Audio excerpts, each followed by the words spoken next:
We welcome you to another live edition of the Sports Box, brought to you by our sponsor, Showcase Sports in Hamilton. Showcase Sports for the elite athlete. And by our friends over at CrowdPlay. Download the free CrowdPlay app today and check them out at www.crowdplayapp.com for details. Ladies and gentlemen, it's showtime.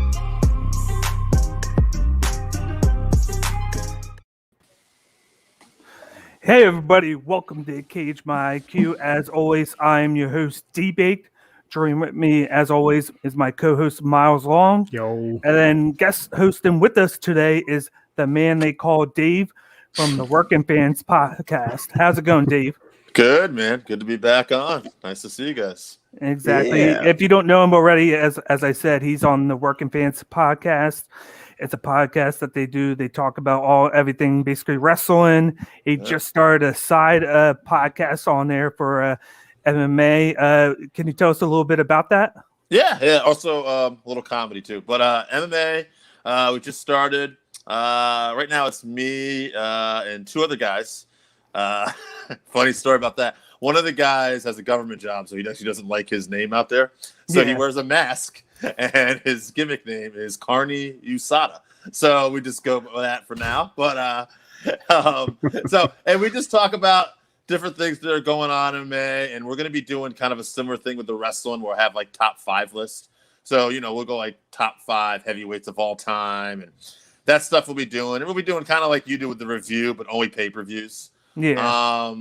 And that's about it for the MMA podcast right now. The comedy podcast, similar thing again. We're doing top 5 list, and also we'll get interviews on there, just like with the pro wrestling interviews and top 5 list. We like to go nostalgia. So. Nice. But you can check that all out on the Working Fans podcast. So you can find them on YouTube. So just search Working Fans podcast on YouTube. Yep. Subscribe to the page and then check them out. When do you guys release all of your videos, or will be? Yes. So to the audio versions, wrestling comes out on Thursday. Comedy actually comes out on Tuesday now. So comedy Tuesday, wrestling Thursday. Combat sports is Saturday. And then the YouTube when Joe damn well feels like it, which lately has been the same time as the audio. So Joe's been on top of it. And we're on Instagram to Working Fans _ Wrestling Pod. Twitter, we're at Fans Working, and we got a Facebook page, like you said too. Yeah. And man, we're on everything. I think iTunes, Spotify. I think whatever Amazon's using, we're on that now too. So just check us out. Definitely. I'm gonna go through a couple comments before we give our first reaction of the pay-per-view that just happened. Miles is having a little bit of difficulty, so he should be back on in a second. But we got Anon coming in. Hype. We got Nick Alexander, my buddy of mine, double champ. Like he's in my MMA Tapology group. I did really good last month. I didn't do as well Saturday. I went 6-6. So what we do is we preview the whole card, and then we get it running. And you get certain points for picking the winner, and by how by the finish too, like whether it's decision, submission, or knockout. So I went 6-6 with that one. So I started out bad with the prelims, and then I was 4-1. So I had a nice finish with the main card. So, but it was definitely a rough one for me in all. But I'm definitely confident about this upcoming week. But then we got your buddy Randy to chime in. Working Fans podcast is incredible. So you got your regular Joe right there. I can always count on him to tune in with one of you guys on. So that's good.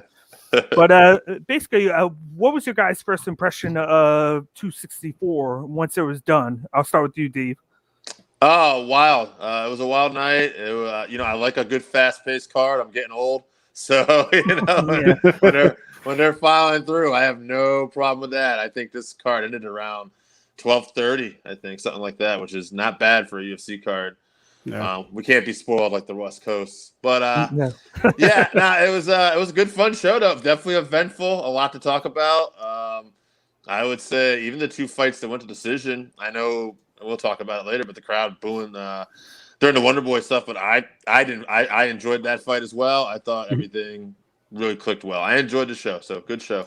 I think with that one, the fans were just being spoiled with all the action, and then you got to really look at I'll get into that one when we talk about it. But there's so much technique and technicalness to that fight that went into it, and the fans didn't really realize that. Yeah, just being there and wanted to see a knockout. So and to throw out real quick, would you have a fight card like with McGregor on it too?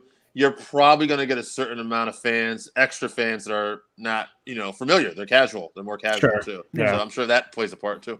No, it's funny actually. It's funny you mentioned that specifically, Dave, because my mom was talking. I took her to Wolfies and we watched all the fights together ever since December. And I started doing this. We started watching all the fights. So every time I call her up and she's like, "Okay, is it a fight night? We're at home, or are we going to be going to Wolfies today?" It's a weekend thing. And after the McGregor fight, she went and she hung out with some of her friends, and we probably shouldn't say this live, but she's in her 50s, and so she's got older friends. And she was telling me her friends knew MMA stuff, not a lot, but a little.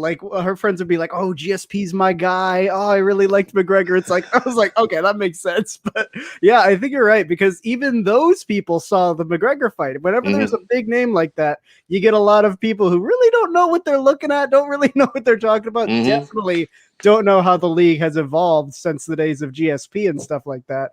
But they do come for the big crowd draw for McGregor. So yeah, I think that probably had some effect on the way people received certain fights, where it was if you know what you're looking at, you're like, this is fine, there's nothing wrong here. But as if you're more of the uninitiated, you're like, fuck this is boring. Right. You have no idea, right? Oh no, it was a pretty fun fight though. Even if this is your first fight card ever. Yeah. There was only a couple of things I would have changed, the O'Malley last minute change up was kind of shitty, but everything else was pretty solid. Yeah, I mean, I don't have much to complain about. There's a couple of fights in the prelims that I was but even those the Condit and Griffin fight was really good. I don't know, man. This prelim definitely missed that Sean Brady Kevin Lee fight, which is going to be on the end of August. That would have made this so much better, having that on as the main fight on the prelim, and then you would have slotted Griffin and Condit right under that. That would have been perfect for the last 2 fights of the prelim. But of course, we get spoiled, and then we have all these injuries that happen now, so it sucks for that. But at least the fight's still going to happen next month. So and I believe it's on the August 24th card. So definitely keep a lookout for that, because that card is going to be very underrated as a ESPN Plus fight card. And I'm definitely looking for that. And then it'll be a good one. They just added more fights. They finally got a date for Peter Yan and Aljamain Sterling. When's the rematch? It's going to be October 24th. It's going to be the co-main event. It's going to be the co-main event to Yehovich Teixeira. Really? And then they're going to have Rebus Janatoba on that. And then Shamaev is making his return against Li Jiling. So I guess that makes Aljamain Sterling a fucking liar then, because he said he wouldn't be cleared by the doctor till November to do serious training in the gym. Yep. He's like, no, I'm gonna go do a major UFC fight a week before that. Yeah, a month before. Apparently, his doctor would clear him. Yeah, okay. So that just got announced 2 days ago. I think it got announced. No, actually, no, it got announced yesterday. So I looked at it, I'm like, okay, that's sooner than we expected. I was saying, if that was a real diagnosis day from a doctor, that means he wouldn't even be doing some hard sparring or good wrestling in the gym until November. Give him a few months after that. We're looking at next year, maybe March or something like that. But no, he's October's fine. I could do that. Yeah, but before we, I wonder if they put any pressure on him to fight though. I'm sure they probably did. Yeah, the way he won the title. It was April or May. Before we had fans back, right? Yeah, because it was still a quarantine card, so they were still in the. I think it was. It might have been probably May. I think it was May, but I can't remember specifically. It was in that range, in the spring. But All in all, I'm like, I think he's going to lose. I think it's not going to matter, but Yeah, I don't think it does either. I think they're just getting it out of the way. But before we get started with the recap, of course, we got a Miles that's going to be breaking down episode 5 and 6 of The Ultimate Fighter. But right before we get to that, I just want everybody let you guys know this is Cage by IQ, the best place for MMA content. You can find us on Instagram, Twitter, and Twitch at Cage by IQ at those handles. And then you can find us on YouTube at Fighters First now. That's our new YouTube channel. So go to that channel, subscribe to it. We are on it. Art of MMA is on it. And then we're getting ready to add a few other MMA and I believe wrestling podcasts on there. So go to that, check it out, subscribe to it, give us all the comments on there, and let us know what you think. And then as always, we just issued merch out now, so we got that now. You can find the merch right here. Sexy. Just go to @fightersfirst.shop, scroll down to the Cage by IQ collection, and then just pick whichever one you like. Help us out. We just got it started, so if you like MMA, buy one of our shirts and let us know. If you buy one of our shirts, just message me and we'll give you a shout out on the next show. So definitely let us know if you get one. But that's as a side note, if you buy one of those shirts, you will look that attractive. Like we did a science, and it actually makes you 40% more attractive to the opposite sex. Well, shit. Yeah, exactly. Go get those shirts, man. Get my shirt. Yeah, exactly. But let's segue over from that to episode 5 and 6 of Ultimate Fighter. If you want to give us the breakdown of that right now, Miles. Yeah. All right. So we had episode 5 and 6. We skipped a week, so we got to double up, which is kind of perfect because I had a little bit to say about both of these, so it'll kind of average out to like a normal length segment. So episode 5, we saw a fight between Brian Battle from Team Volkanovski and Cameron Lechnov from Team Ortega. And both of these guys were the last picks of their team, so they kind of felt like they had something to prove for sure. Drama-wise, you had Mitch Raposo, and he was being a whiny bitch again. he's really not handling his loss. Yeah, he does not like the fact that he lost, and he's not handling it well at all. So this time he's taking it out on everybody in the house, and he got into an argument with Petrosky, and they were arguing about the coaches, and basically Raposo was saying that the way Ortega was behaving made him seem like he wasn't a genuine guy and he was a showboat and like he didn't care about the fighters or whatever. And he also took issue with the argument they had in episode 4 between the coaches, Michael Chiesa, and like a couple of the and Petrosky was in that argument too. So they kind of blew up a little bit at each other. But yeah, it didn't really go anywhere. It wasn't like a throwdown sort of argument. They just yelled at each other and left. But yeah, Mitch Raposo's being a bitch. He's very upset that he lost, and he's having trouble compartmentalizing that and moving on. Like it's really bothering him. Ortega, which funny enough, on a related note, Ortega visited the house, and Mitch did not take that well either. So he was basically sitting there steaming, going like, I mean, it's got a showboat. It's just that's just, man. He's what do you say? He's classless motherfucker. Ortega's a classless motherfucker. It's like, bro, you lost. Just okay, it's fine. Move on. Jesus Christ. But that was the drama for the episode. Now, what's interesting about these two guys in particular, Brian Battle and Lechnov, are two.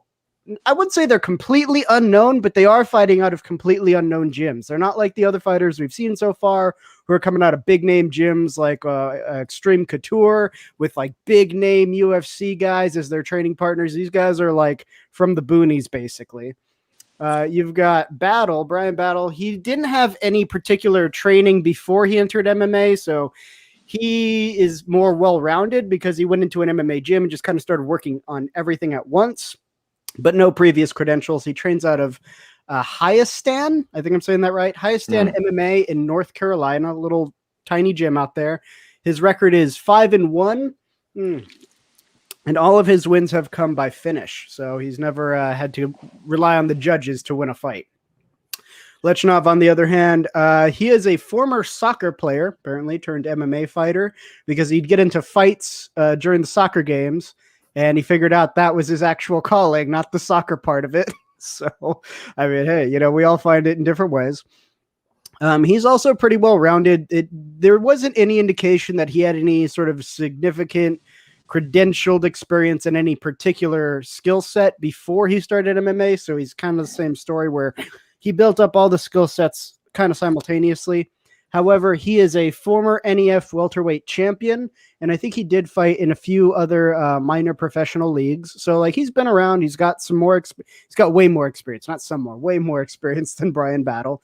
His record is 10-3, and he trains out of Team Link Brazilian Jiu-Jitsu in Massachusetts. Again, kind of an unknown gym. Now, as far as the fight goes, Bryan Battle spent pretty much both rounds that it lasted staying outside of Lechinov's striking range because he was a much longer fighter. I think he had like a 5-inch reach advantage. And so he'd just do stick and move approach, basically. He'd just throw some long kicks, stay outside of the punching range with his longer arms. And then anytime Lechinov would get close, he'd just try to circle out and stay outside of this sort of like, you got to stand and trade sort of range. He wanted the, I'm going to hit you real quick and run away sort of range. But it was working for him. Lechinov looked pretty good at the beginning of the first round and a little bit in the second. He had his moments where basically his counter approach was to try to walk down Bryan Battle. And it was kind of working a little bit. But the biggest thing that I noticed was the difference in how much Bryan Battle was affected by Lechinov's punches versus the other way around.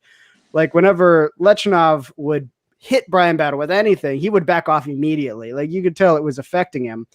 And vice versa, Bryan Battle didn't seem to do any significant damage to Lechinov, including a moment in the first round, I believe, where he threw down his hands and just walked straight towards Bryan Battle and absorbed 5 punches to the face and a head kick without flinching. He just took it. Jesus Christ. So it was like, I think Bryan Battle's a little outclassed when it comes to like punching power and shit. But for some reason, like Lechinov could have won this if he just kept that kind of walking him down, hold his feet to the fire, and make him stand in that striking range. For some reason, he didn't do that. And he kept forcing wrestling situations for like no fucking reason. He would just shoot in, tie up on the legs, move up, and the Bryan Battle would get the underhooks and then just slip away, and we'd just be back to square one. There was a point, I think at the end of the first, where they went to the ground for a second, but nothing really happened there. It was just kind of like this weird thing he kept doing. And even the coaches, you heard Ortega tell him, dude, let go. Get him back in the striking range and beat the shit out of him on the feet. Like, why are you wrestling? So that's really what cost him the fight, because he was doing well in those moments where he would force the striking situations, but the minute it would go to wrestling, he was just burning time and energy so that by the time he got to the second round, he was too tired to do anything. He couldn't keep up. He couldn't keep walking him down anymore. And he was literally just like lunging into some of those takedown attempts. It was really sloppy, but I'm not sure. Just maybe it was a lapse in planning or execution, but either way, Bryan Battle got the decision after 2 rounds, and that was the first win for Team Volkanovski. And then week after that, we had episode 6. We saw a fight between Ricky Turcios from Team Volkanovski and Brian Argata from Team Ortega. Now, this one was pretty light drama-wise. This was really all about the fighters. But Ortega did play a prank on Volkanovski by taking all the tires off of his car and then leaving him horses and donkeys to try to get back with. That was pretty good. I was like, all right, that's funny. But this was interesting because these two guys were really, really closely matched in terms of like their credentials, their background, even the people who trained them. But the biggest difference between them when it came to who won this fight was the mental factor. And it was interesting kind of see how that played out, especially across the fight, which I believe went 2 rounds, but I can't remember exactly. So Turcios apparently used to wrestle as a kid. He didn't say he had any credentials or any awards for that. He just did it. So, some experience is better than nothing.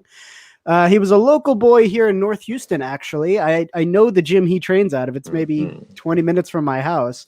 He trains out of Gracie Baja, the Woodlands. And if that sounds familiar, it's because that's the same gym that Alex Moreno trains out of, who recently beat Cowboy Cerrone. So that's where that name has popped into the UFC before. But besides that, there's not really any big names that come out of there. He once fought on Dana White's Contender Series. I think it was like the very first one back in 2017 against Boston Salmon, and he got fucking destroyed. I saw that fight. He got fucked up. Salmon was a boxer, and Turkios didn't have any specific skill sets in terms of like he has good punches or kicks. He just could do both. And man, Salmon was just not letting him do anything. He was the longer fighter, but Salmon would just move in and just piece him up with these combinations, and Turkios couldn't do shit. And so, he lost pretty soundly back then, but that was 4 years ago now. So he has improved. His record now is 10-2. So he went into this fight as the fighter with more experience. Argueta, on the other hand, he's a Brazilian Jiu-Jitsu guy. He didn't have any training before he entered into MMA, so that's kind of his base. He also trains out of Gracie Barra. However, he trains out of the headquarters in California. So they tend to shuffle around the instructors. So a lot of these guys will have been trained by some of the same people, definitely within the same style of jiu-jitsu. It's like even within the same bracket of the family. He's got a 5-0 record as a professional. Now, the mental factor between these two guys was that Argueta talked a lot about how bad his fight anxiety was and how scary it was for him to enter into the cage and like the lead up to that and how it affects him and what kind of toll it takes on him.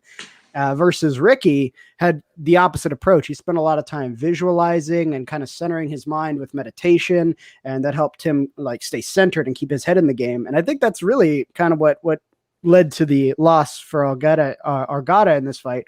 Because in the actual fight, he was doing well. Like in the first round, I gave him the first round pretty much on all counts. He had a couple of like failed takedown attempts, but I know he was like one of the most well-known guys going into the season. Like everybody was like, okay, this is the guy to watch. Yeah. I mean, he looked really good. That's the thing. I could see why. He's got a probably mediocre record compared to some of the guys like Murdoch and Turcos. And the other guy, I think Charladian, also has a lot of wins on his record as like a seasoned pro. But this guy looked like he could hang with all those guys, like striking wise for sure. He has the jiu-jitsu background. He didn't use it as much. There was a little bit in the end of the first where they kind of did a scramble on the floor. And then there was a couple of times in the second, but nothing horribly technical there. But in the first round versus the other two rounds, or I think it was one round, I tried to finish it all before I got on, but I ran out of time. But you could tell there was an immediate difference because in the first round, Argueta was going first. He was winning the exchanges in the stand-up, and he was just piecing apart Turcos, who was more like, they say he has a unique, unorthodox style. He flails a lot. That's what they mean. Like he doesn't strike very cleanly. He's just a long fighter for the division, so he uses that range to his advantage. But when he goes up against someone who's a lot cleaner and more explosive, he had a lot of trouble. And Argueta put him in a lot of very difficult positions. But something happened in between that first round where he did really well, and then the second where it started to fall apart, where I think he broke down mentally because it looked like he was doing more damage to Turkios than Turkios was doing to him in the stand-up, at least in the exchanges. He was the power puncher. Turkios was just trying to place his shots and over time wear him down. But I mean, for some reason, you started to see that those punches were affecting him, like more in a way that they weren't in the first round. And it wasn't even necessarily because of volume, I don't think. Like there wasn't like a crazy amount of exchanges where like Turkios was landing 50 punches a round or something like that. No, it was like a little average because there was some wrestling and grappling thrown in there. So maybe in the back and forth, Argueta absorbed 25 punches at the most, but then a lot of them weren't even like big solid power punches. A lot of those were like jabs and you know, moving crosses, but something in his head just kind of, he couldn't do it. And he started to break down. And it was kind of similar to Lechnov, where he would unnecessarily try to force these wrestling situations that didn't make any sense. And that cost him way more energy because they didn't work out. They didn't lead to anything, but he still had to use a bunch of energy trying to make it happen. And I think that's definitely what cost him the rest of this fight. But so now you've got 2-4, 2 wins Volkanovski, 4 wins Ortega.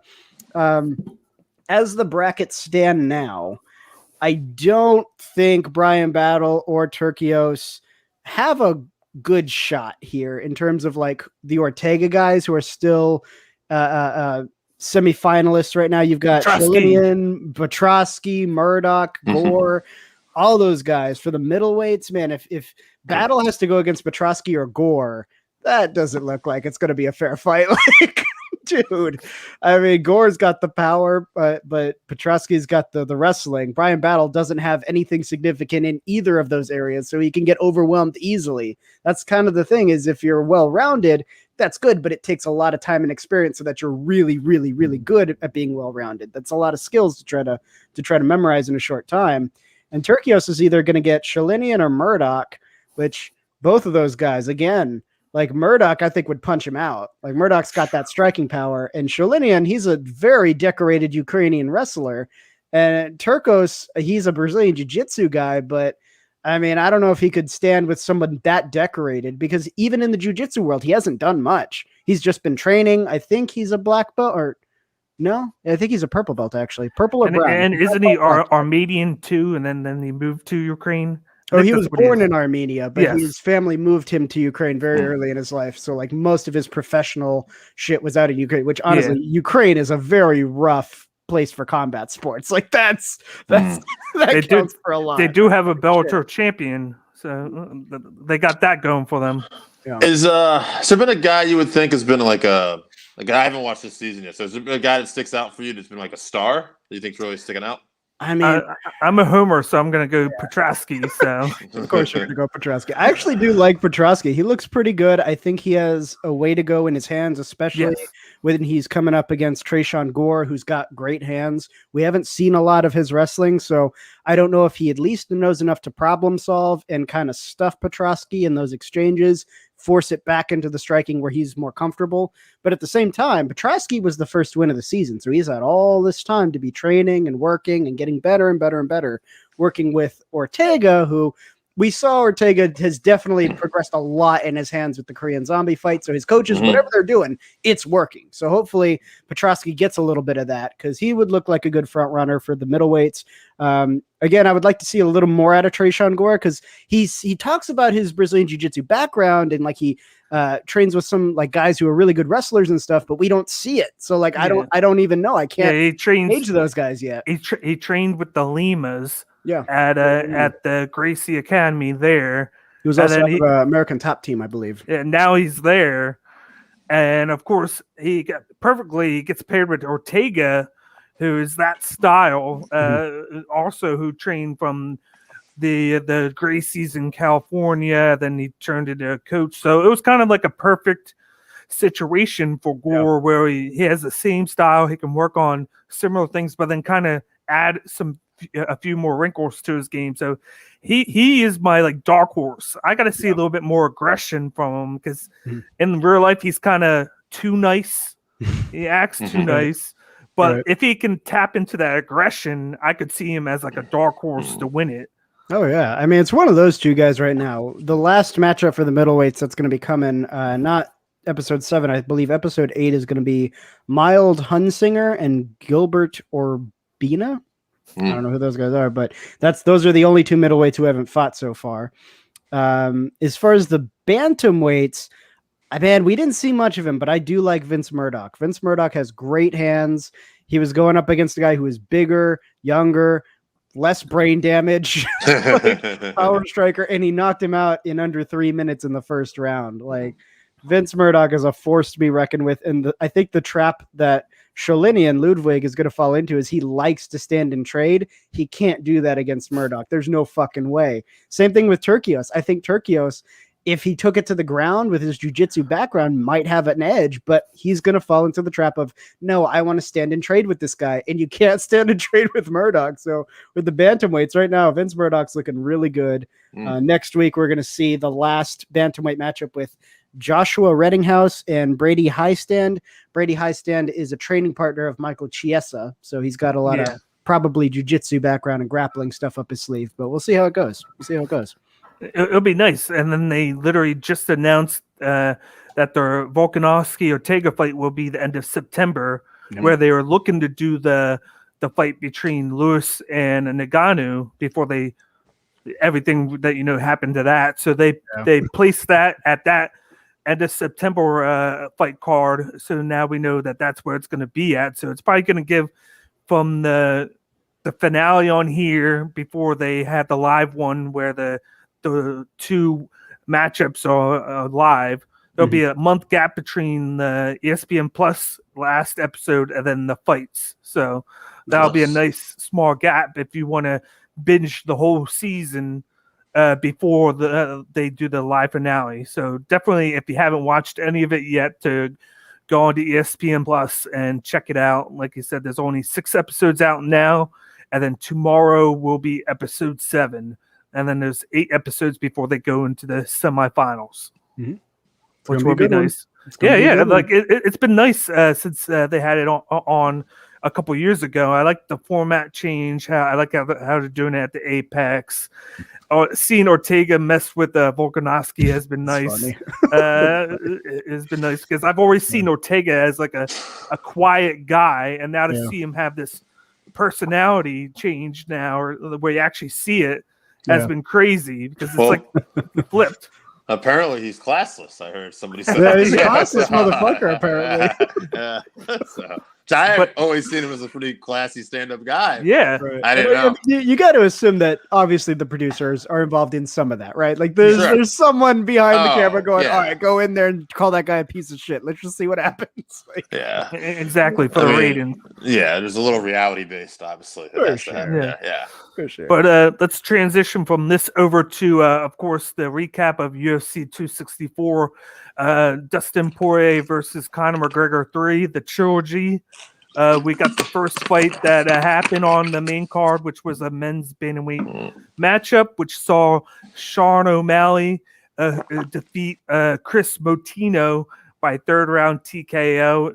AKA, I just want to say that the stoppage was pure shit. They should just let them fight the last 25 seconds. But O'Malley improved to 14-1, 6-1 in the UFC, and Moutinho fell to 9-5, 0-1 with the UFC. I'll start with you, Miles. What did you think of this? So I would say this was actually an interesting fight for me personally, more so than I think maybe the average fan saw.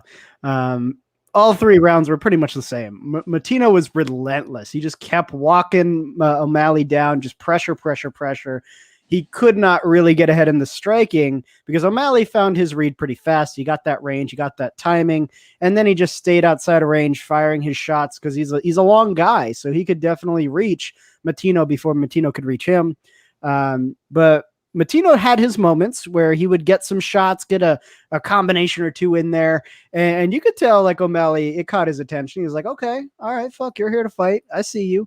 But otherwise, this was a very one-sided fight. I agree that the stoppage was fucking bullshit. Like 30 seconds left. And I know they were trying to frame this as like, oh, if he had, kept fighting, it would be worse for his brain damage or whatever. It's like when you're at more than 200 punches, is another like 15 really going to make that big of a difference? You know what I mean? It's like, what's going to change in that last 20 seconds? Exactly. Like, I don't know what they thought they were saving him from, but at that point, when you've been punched in the face more than 200 times, everything after that is pretty marginal. You know what I mean? Like, it's not like it's going to be a humongous difference. Also, that makes the loss worse for Moutinho because now it's a finish instead of being the dude who went 3 rounds with O'Malley and not only made the distance, he walked him down. He 8 punches for 3 rounds and was still standing, but because of the ref, it damaged his long-term reputation for the UFC, especially since this was his debut. I don't think anybody was expecting a win, but that performance, even the commentators are like, okay, fuck yeah, this guy is here to fight for sure. And he got and he got $75K. So yeah, I mean that can't hurt things at all. But again, because he got finished, and now like who's he going to get next? Some like guy in the bottom 50s or bottom 40s. I hope that's. Well, I kind of hope that he does. I'll get into that in a second. In like the 20s or 30s, I think that'd be a good place for him to start. Because I mean, like, there's very few people in that division who could do what he did against O'Malley. Like O'Malley's got power, he's got range. he doesn't deserve to be knocked all the way down to the bottom of the division again for like no reason. He's definitely showing his brass, and he deserves more respect than that. But because he got finished, I think that's going to be the excuse that's used for like, hey, here's this guy from like the bottom of the barrel who's got like an 0-3 record sort of thing. You know, like it's for that I don't think will help him develop as a fighter. I don't think it will help his reputation with the fans or anything like that, because it's both parts in this game. You know, you got to have the experience, the skill, but also the fan approval, because even if you're really good, you'll get cut if the fans don't like you. So yeah. I don't know. I think that was some bullshit. But as far as like what I saw in this fight, which was the most interesting to me, was there was a noticeable weakness in O'Malley's game that I haven't noticed before. And it was kind of hard to see at first, but what it was his gas tank. And the reason why is because he had a ton of unnecessary movement and he was burning himself out. He wasn't taking a lot of damage, but all that moving, that showboaty ass dodging and weaving shit, you could tell by the second he was deep breaths. Yeah, he was tired. He struggles with guys that make him move back because he has to put more energy into always constantly moving back, and that's what Moutinho was doing. He just kept on pressuring forward. Even though he's taking a lot of damage, he knew that he was going to be able to at least tire O'Malley out, and then he was able to get an error on O'Malley's part, though. That wasn't necessarily something that Moutinho was doing great, because O'Malley had the range. If he wanted to stop him, he could. Yeah. He could have just put that hand out there and be like, nope, that's as far as you go. But with his style, and I've seen it in other fights, but this fight, I think it was the most pronounced, where he was almost trying to do the Anderson Silva thing, you know, with like the showboaty dodging, but doing that for 3 rounds is very different from doing that for like a second, start landing your combinations, getting the guy to back up, and then having a control over that range. He had no control over the range. He was literally Moutinho dictating the range to him the entire fight. And that's what cost him most of his gas tank, to where by the third, I mean, he was calling out some big names like, you know, Cruz and Yana, obviously, but I think like he's earned a top 15 matchup, not quite top 10 yet. I'd give him someone like Jimmy Rivera or Marlon Vera, because both of those guys, they start off kind of slow, but second, third round, they really pick up the pace, especially Rivera. Rivera is a big pace guy. He weaponizes his gas tank, and if O'Malley doesn't handle that correctly, he's going to be in some trouble. It's trouble he hasn't been in before, by the way. I think Rivera would be the more logical choice since he lost to Cheeto already because of that, even though I think he would want that revenge. But I think Vera would be like, I beat you. I'm on the cusp of top 10 now. I'm going to shoot for that now, and you can try and come at me later on if we have to meet down the line. Yeah. What did you think of it, Dave? I think Moutinho ended up being kind of a big story of this fight. Everybody was looking at him. Despite the loss, he just showed unbelievable toughness and that ability to keep going forward. One of my friend's wives actually wanted to call him the Neon Zombie because he just kept coming forward with the neon hair. You know, I thought, I mean, I could see it. Like, it's just, he was just definitely like a Rocky story. Like, you just wanted to root for this guy. And you know, he probably wasn't going to obviously win those last 20 seconds, but the way they were just throwing recklessly, you're like, man, anything could happen. This is MMA. Let's just see it. No, we can't see it because you decided to stop it to save what? Interesting. I mean, at the end of the day, it's funny they got fighted tonight because it was such an exciting fight. But I think it's also one of those one-sided fights too, because at the end of the day, O'Malley still ended up putting work on him. It's interesting. I hope Moutinho. I kind of agree with you a little bit, D. I think maybe let's just see him against a lower level guy next and see how he does. If he puts a guy out like in the top 40, 50, like really fast, then maybe he gets another fight after that, and we kind of see where he's at. We know he's tough. He's got an amazing chin, but let's see what else he can do. I'm interested. He puts a hell of a pace on, and that was a short notice fight too. As far as opponents for O'Malley go, I know they're not going to do this, but you talked about his gas tank, and there's a guy in that top 10. I'm blanking on his last name, but Marab, who's like got unlimited gas tank, loves to take people down. Divishvili. Yeah. The guy who's trying to lead the division if Sterling didn't fight anytime soon.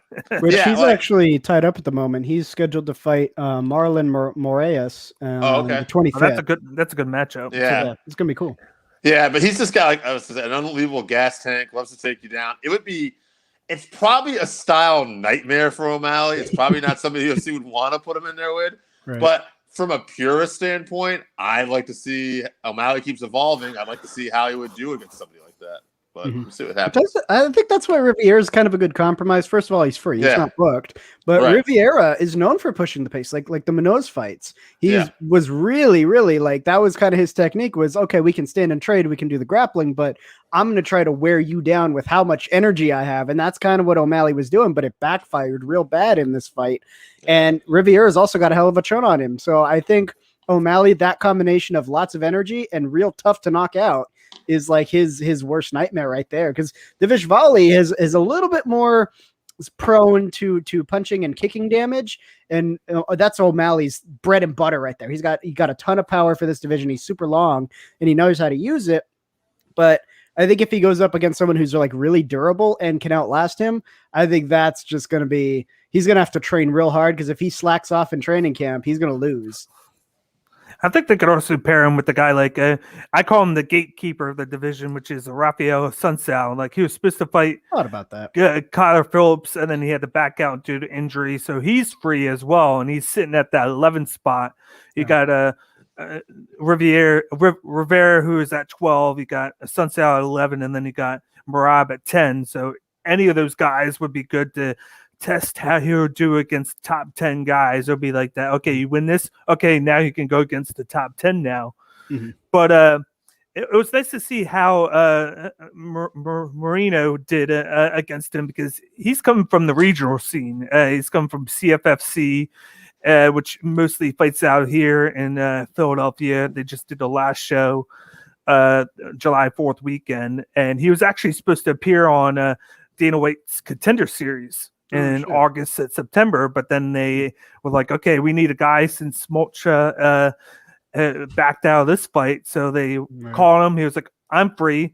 And apparently he works like, I think before the fight, he worked like an 80-hour week or something like that with this paint job or something like that. So like, I can only imagine how like his training was with like 2 weeks notice. So for him to do what he did with barely any training, I can only imagine to push the pace like he did. He was able to move O'Malley back, which that's why the fight prolonged that long, right? Because of his chin, and then the fact that he was able to make O'Malley move back, which, like you said, part of that was O'Malley's fault. But that's why I think he should get like a guy in like the 30s or 40s, something like that. Something because Davey Grant is like in the upper 30s.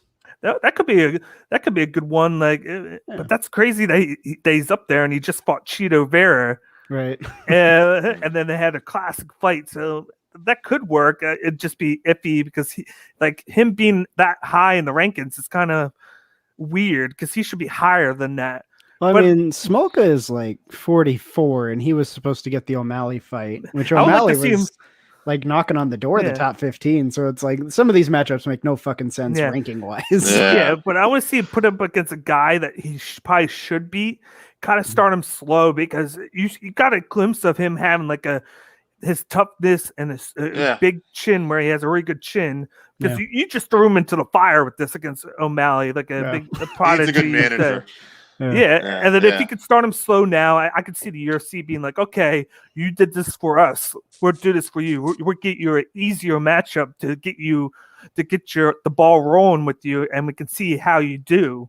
If you like annihilate your opponent, then we'll move you up higher and just keep on playing that with them, because of him taking the fight on short notice. I don't think they're going to use this against him that he lost, because of taking it on very short notice, and especially against a guy like O'Malley. But he definitely had his show in there. Like he took too much damage, which was a bad thing. I think he'll have to work on that at some point. But the chin, the way he was able to attack O'Malley at certain times, he hit him a couple of times. He had O'Malley rocked in, I think, the second round for like a few seconds. He just wasn't able to.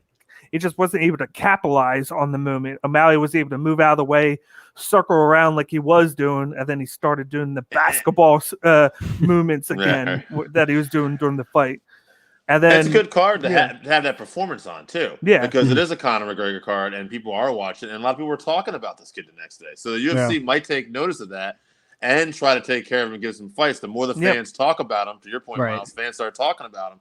That could work out in his favor, but people are fickle and they forget too. So you never know. But hopefully, they take care of him because he's definitely got potential. And then even the announcers were talking about him. They're like, "This guy is tough as shit." Like, I think it was Cormier. He was like, Almeida got knocked out by O'Malley, and then even the guy they fought before that, like he had guys that he just knocked out, and it took O'Malley this long to even get the finish, which wasn't really a finish. It was just, I believe it was Herb Dean, right?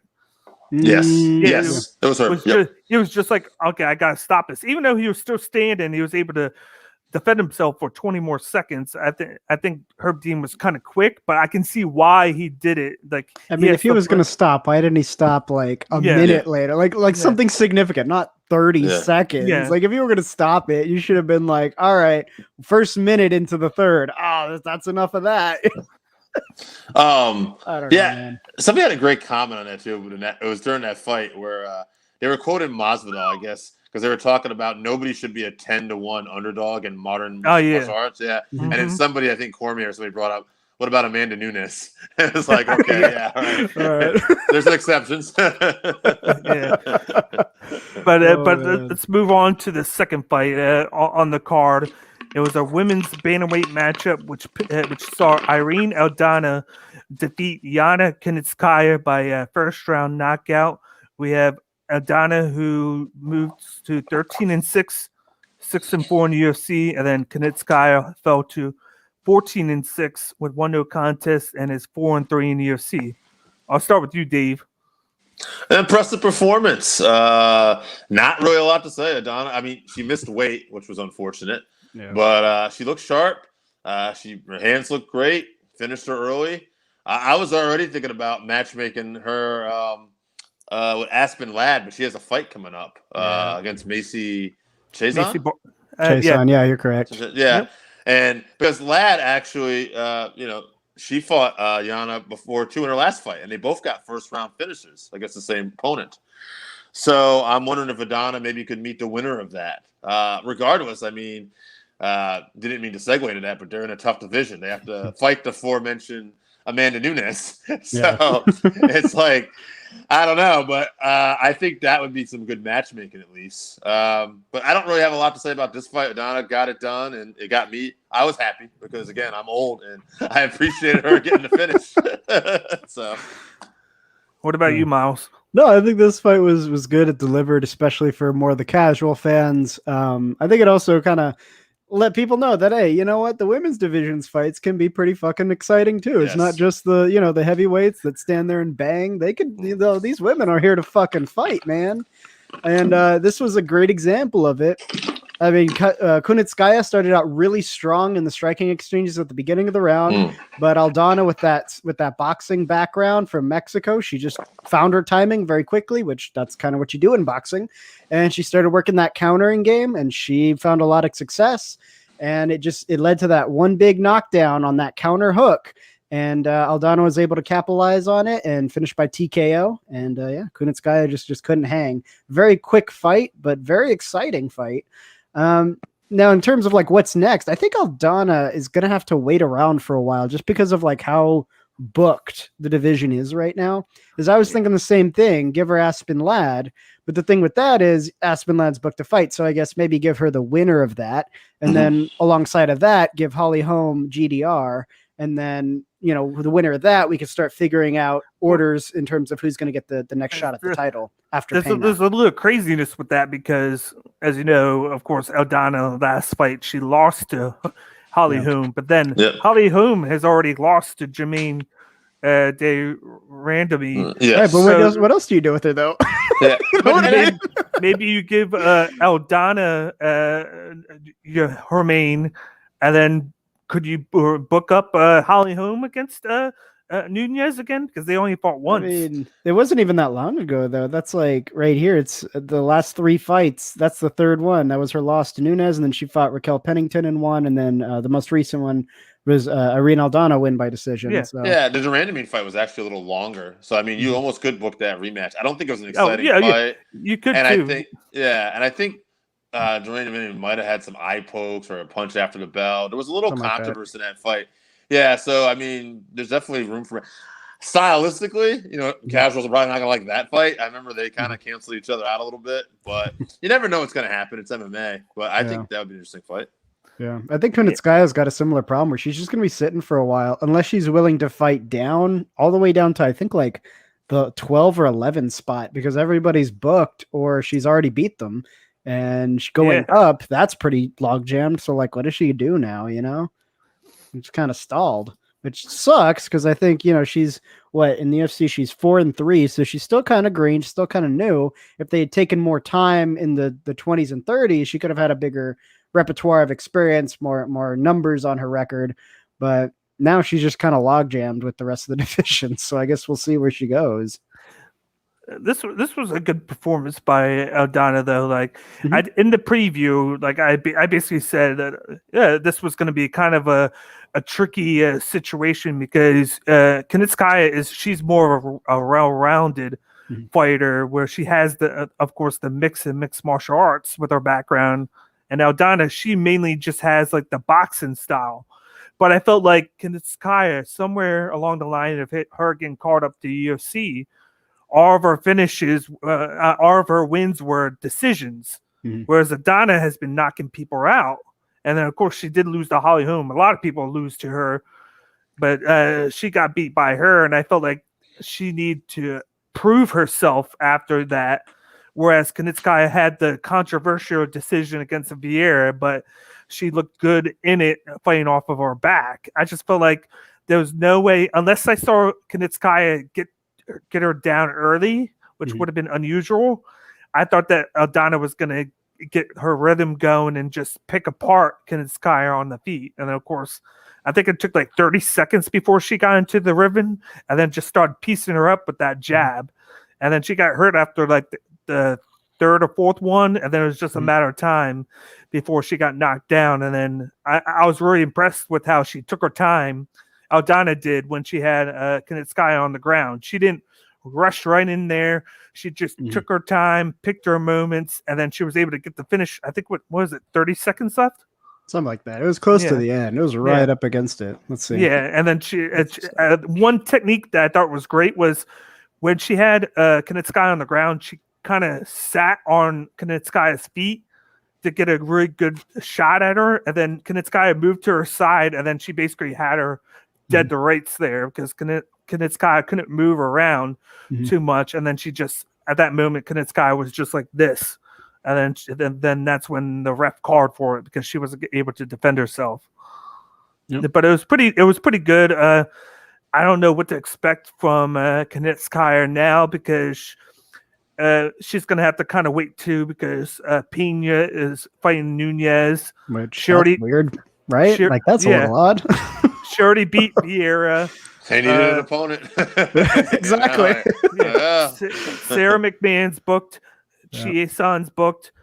You could have Lena Linsberg or Penne Clenzad, and then Reinu's fighting this week. So it's like fights are all great, but the problem, and with the exception of strawweight, the problem with featherweight, bantamweight is Nunez is the champ, and then at flyweight, Shevchenko's the champ, and like they're just two most dominant champions of all time. So you got the rest of the division, which is all competitive, great fights, but then that's why they're always. That's part of the reason why we're doing like this.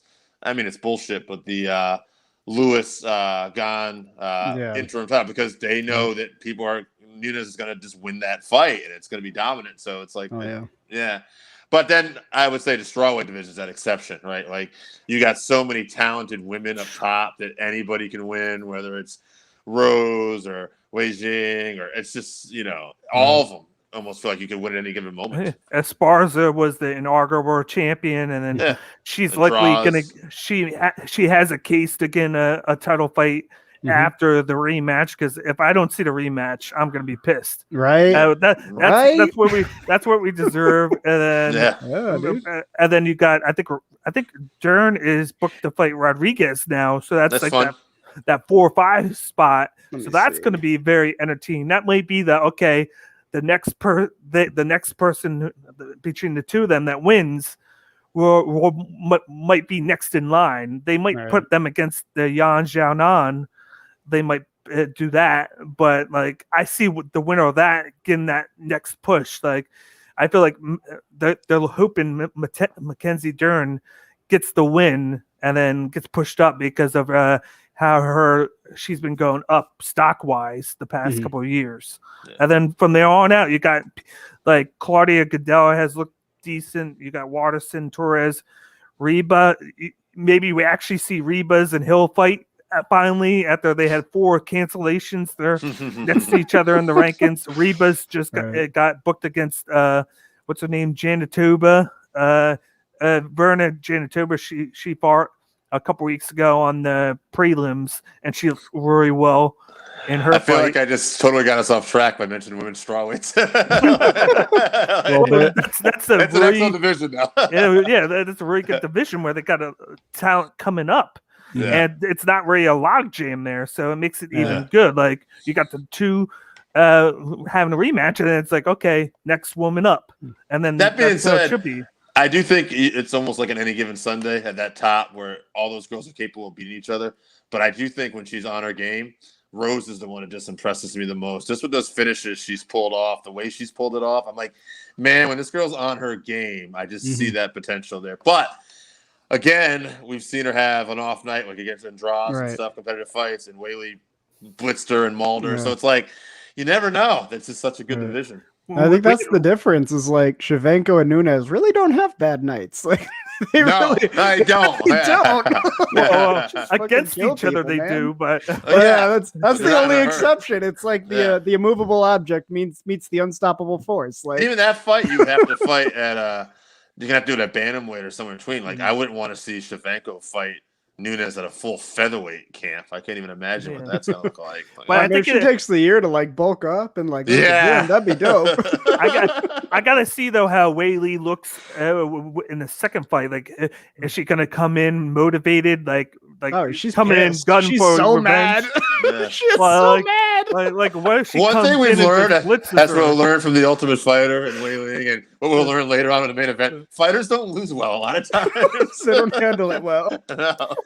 But I do think there's that underlying matchup that hasn't happened yet between Esparza and Rose, because they both competed on the Ultimate Fighter against each other, where Rose lost to Esparza in the finals. Yeah, sure. So there's that appeal there for the audience to be like, okay, Rose can defend against her.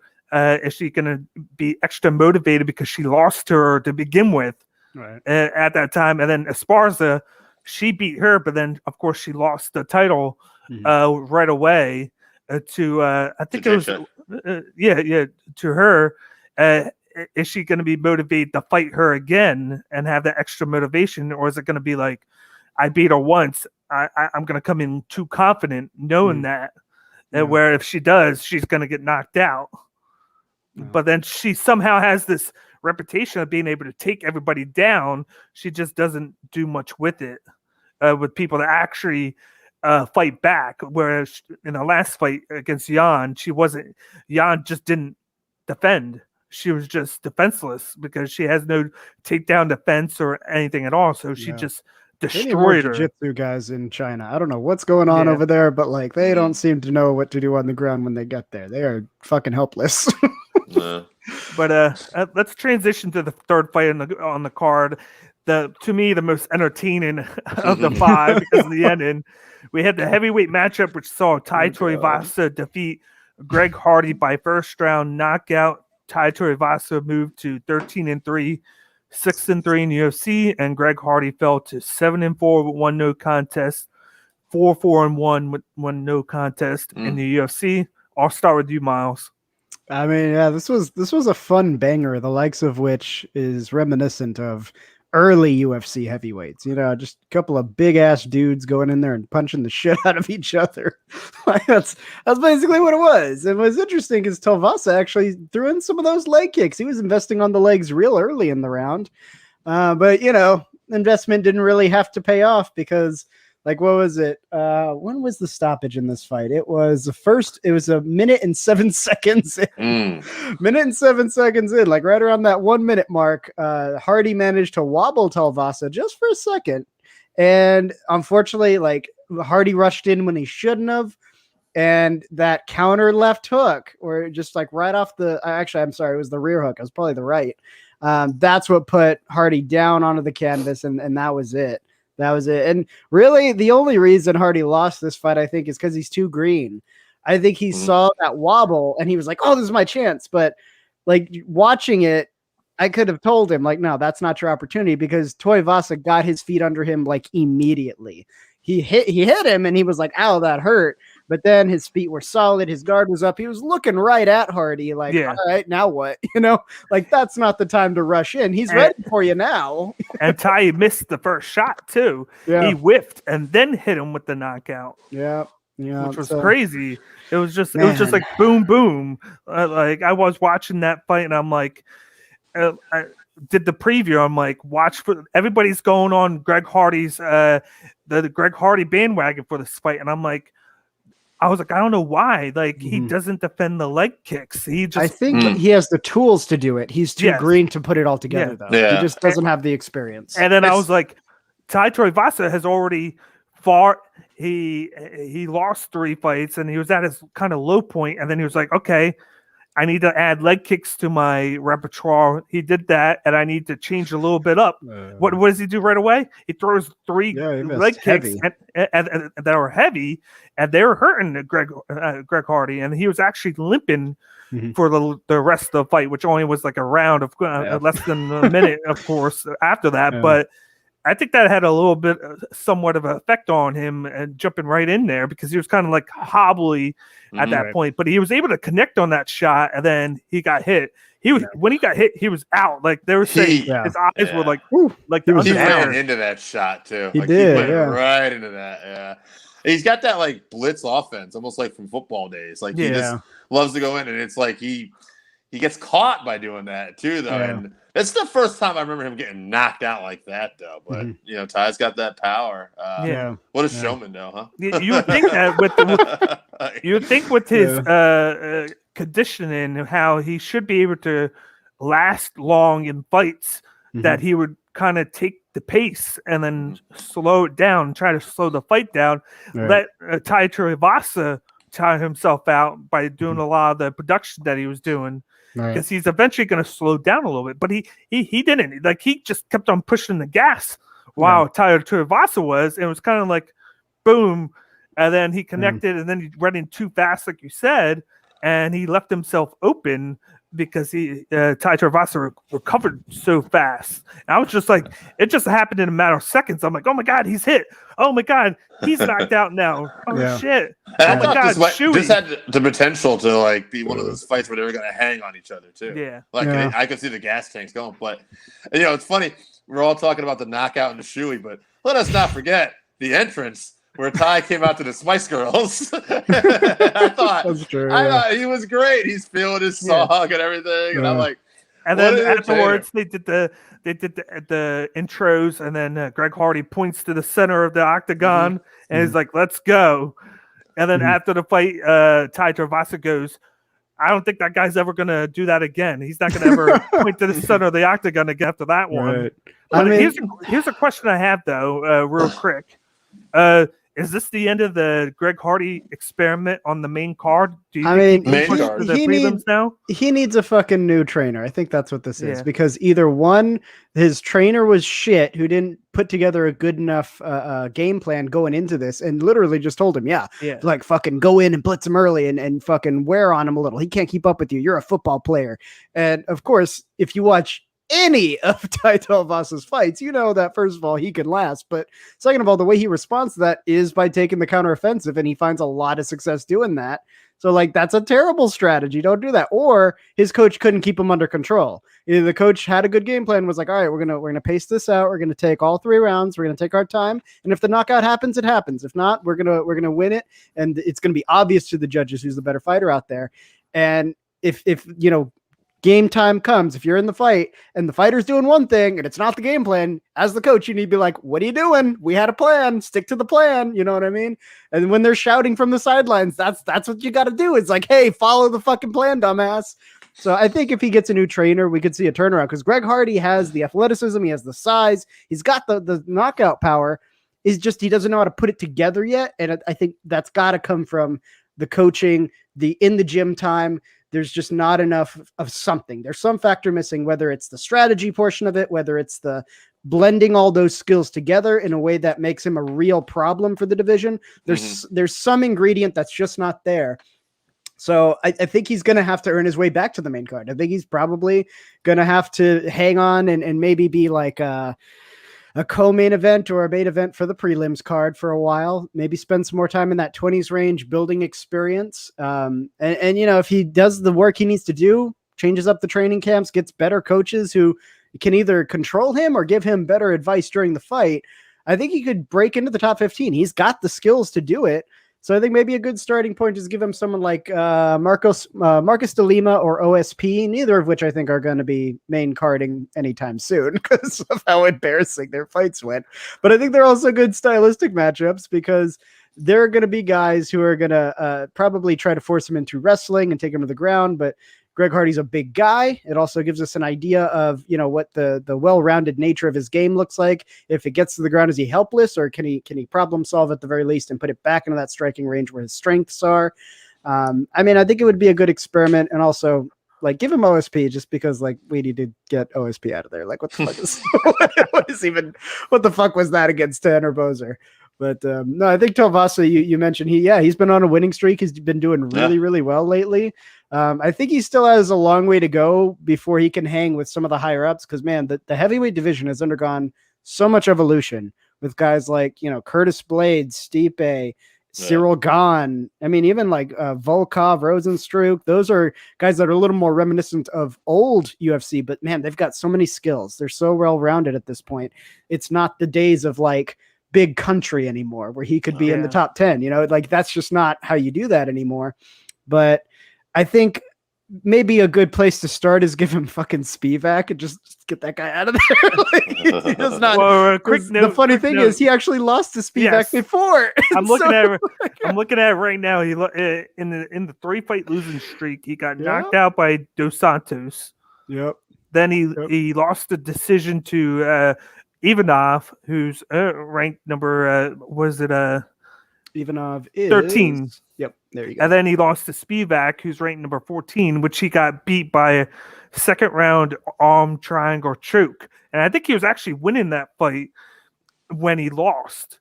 This is a chance to get it back. This is the chance. And nobody's high on Spivak right now after that Olenek fight. They're like, bro, really? For real? We got a comment here. We got Cage the Man got caught the same way I did. First Mecca attempt, too many big dogs when there's two incentive, different game than betting. No, I agree with that. This is the Tapology group that I'm in. Of course, I said I went 6-6 this week. Don't worry because I'm going to do better this upcoming week. I said before in the prelims, I struggled. I changed 2 picks at the last second that I wasn't proud of, and I would have went 8-4, and I still would have lost because my opponent went 10-2. He only had 2 losses, so it was he just crushed it, and even with 8-4, I would have lost. But I'm gonna come back with a vengeance this week.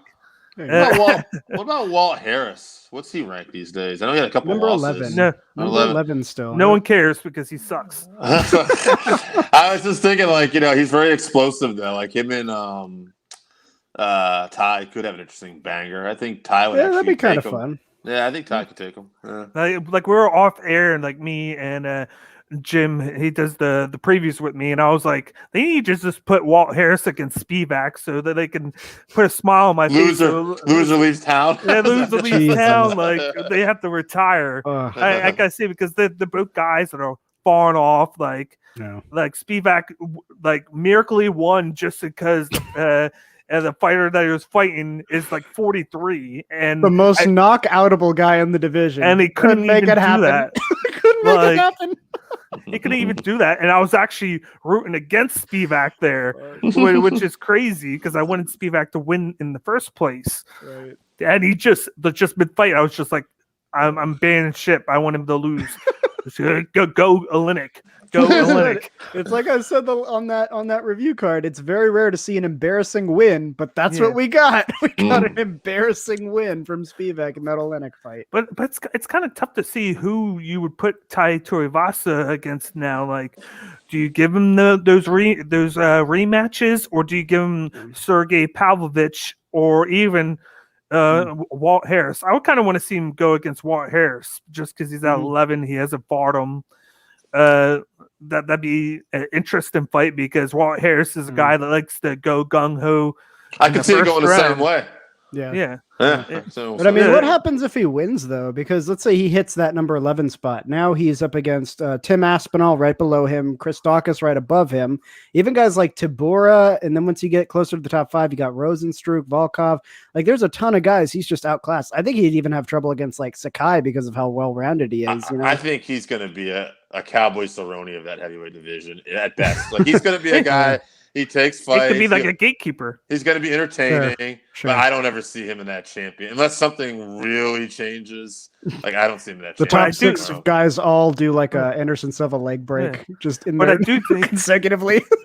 But I do think he has that knockout power where he can, even if he's outclassed, he can knock any of those guys out with like a lucky shot. He has that capability. Sure. It's just that he has improvements that he has to make in other aspects where if he were to improve, he would be able to win fights without have to rely on the knockout like he has. Like it's nice to see him add the leg kick. That gives that nice change of pace where he can actually like slow guys down. But then I think he has to work on his movement, the way he moves, the way he just doesn't rush in. Like he needs to take his time, and then he should work on. I hate to say this, but losing a little weight. Dude, I mean, he's got to though. Like that's just what it is. He has to. Like do the Derek Lewis where you hire a nutritionist, bring them in. It doesn't have to be crazy, just enough to improve your conditioning where he can last a little bit longer in the fights. Because if he can do that, he would be a big threat because of his style and whatnot. Well, I don't think it's even just like his casting. It's just that some of these guys, like right there, 11 and 10, or I'm sorry, 12 and 10, Tim Aspinall, Chris Daukaus, they're both heavyweights, but man, they move. They can move. And you get a guy like Tuivasa in there, it's going to be like, Curtis Blades and Derek Lewis, where Derek Lewis is like, I'm not keeping up with this guy. There's no fucking way. If I try to push the pace like that, I'll be done after the first round. Just like, why did I do that? Fuck. Like that's the boat he'll be in. And unfortunately, the division is looking more and more like that, where it's big guys who are more of the body type of like a middleweight, and they're very light on the feet, and they can move, and they got all the skills. Tuivasa's going in there with a ton of power, but he's also going in there with a ton of weight on him. He's not very agile in the feet. He's incorporating leg kicks now, but he's mostly, I noticed a lot of thigh kicks. I didn't see as many calf kicks. Calf kicks are sort of the thing because one, they don't require as much power. They don't require as much technique. You can snap them out there. They add up a lot faster, and they fuck with your base, which means over the course of the fight, they fuck with your striking power too. And so if he goes up against guys who know that, like Chris Daukaus and Aspinall, suddenly that striking power, that knockout power means less, because if he's not defending those calf kicks, he's just going to get worn down. And you can counter all you want, but then he's going to end up in the same boat as like Rosenstruck, but he's even heavier than Rosenstruck. Like Rosenstruck's a little bit more agile than he is. And he will oftentimes find himself in quite a bit of trouble when he's up against like a Cyril Gane, or I'm projecting forward a Tim Aspinall. You know what I'm saying? Like, speaking of Tom Aspinall, they haven't booked him since he won. Which was what the back fuck is in, up with that? I want to see that guy fight again. like he fought on the same card as Chris Daukaus, and Chris Daukaus got booked like right away. He's booked. He's ready to go, and I think he's fighting in a couple weeks. But then Aspinall hasn't been booked. Do you see a situation where maybe now they book him against Tai Tuivasa to see how that goes, or do you think it's more like a wait and see with the guys in the top 10 because they have high hopes for Aspinall? Think about Aspinall too. Like for Aspinall, they're like, all right, we want you to fight down. Okay, how far down? Well, if you lose, you're out of the top 15. why the fuck would I do that? Exactly. Like, no, dude, I'll wait around. Maybe he can take like a Sakai or a Tabura, which again, That's those what I'm guys are a hoping. little on the heavier side, and he's got the movement. He's not lost when he gets to the wrestling. He's actually a pretty good grappler, and so I think he could cancel out a lot of what Sakai and Tabura bring to the table and move up into that 10 spot. So I think if Dana White pressures him into this Tai Tuivasa fight, he'll be like, why? No, fuck that. I have everything to lose, nothing to gain from that. You know what I mean? Like, it makes no sense. What's up, 2 cents? How's it going? Oh, what's going on? Yep. But yeah, it'd be interesting. I think they're gonna put Aspinall against Sakai.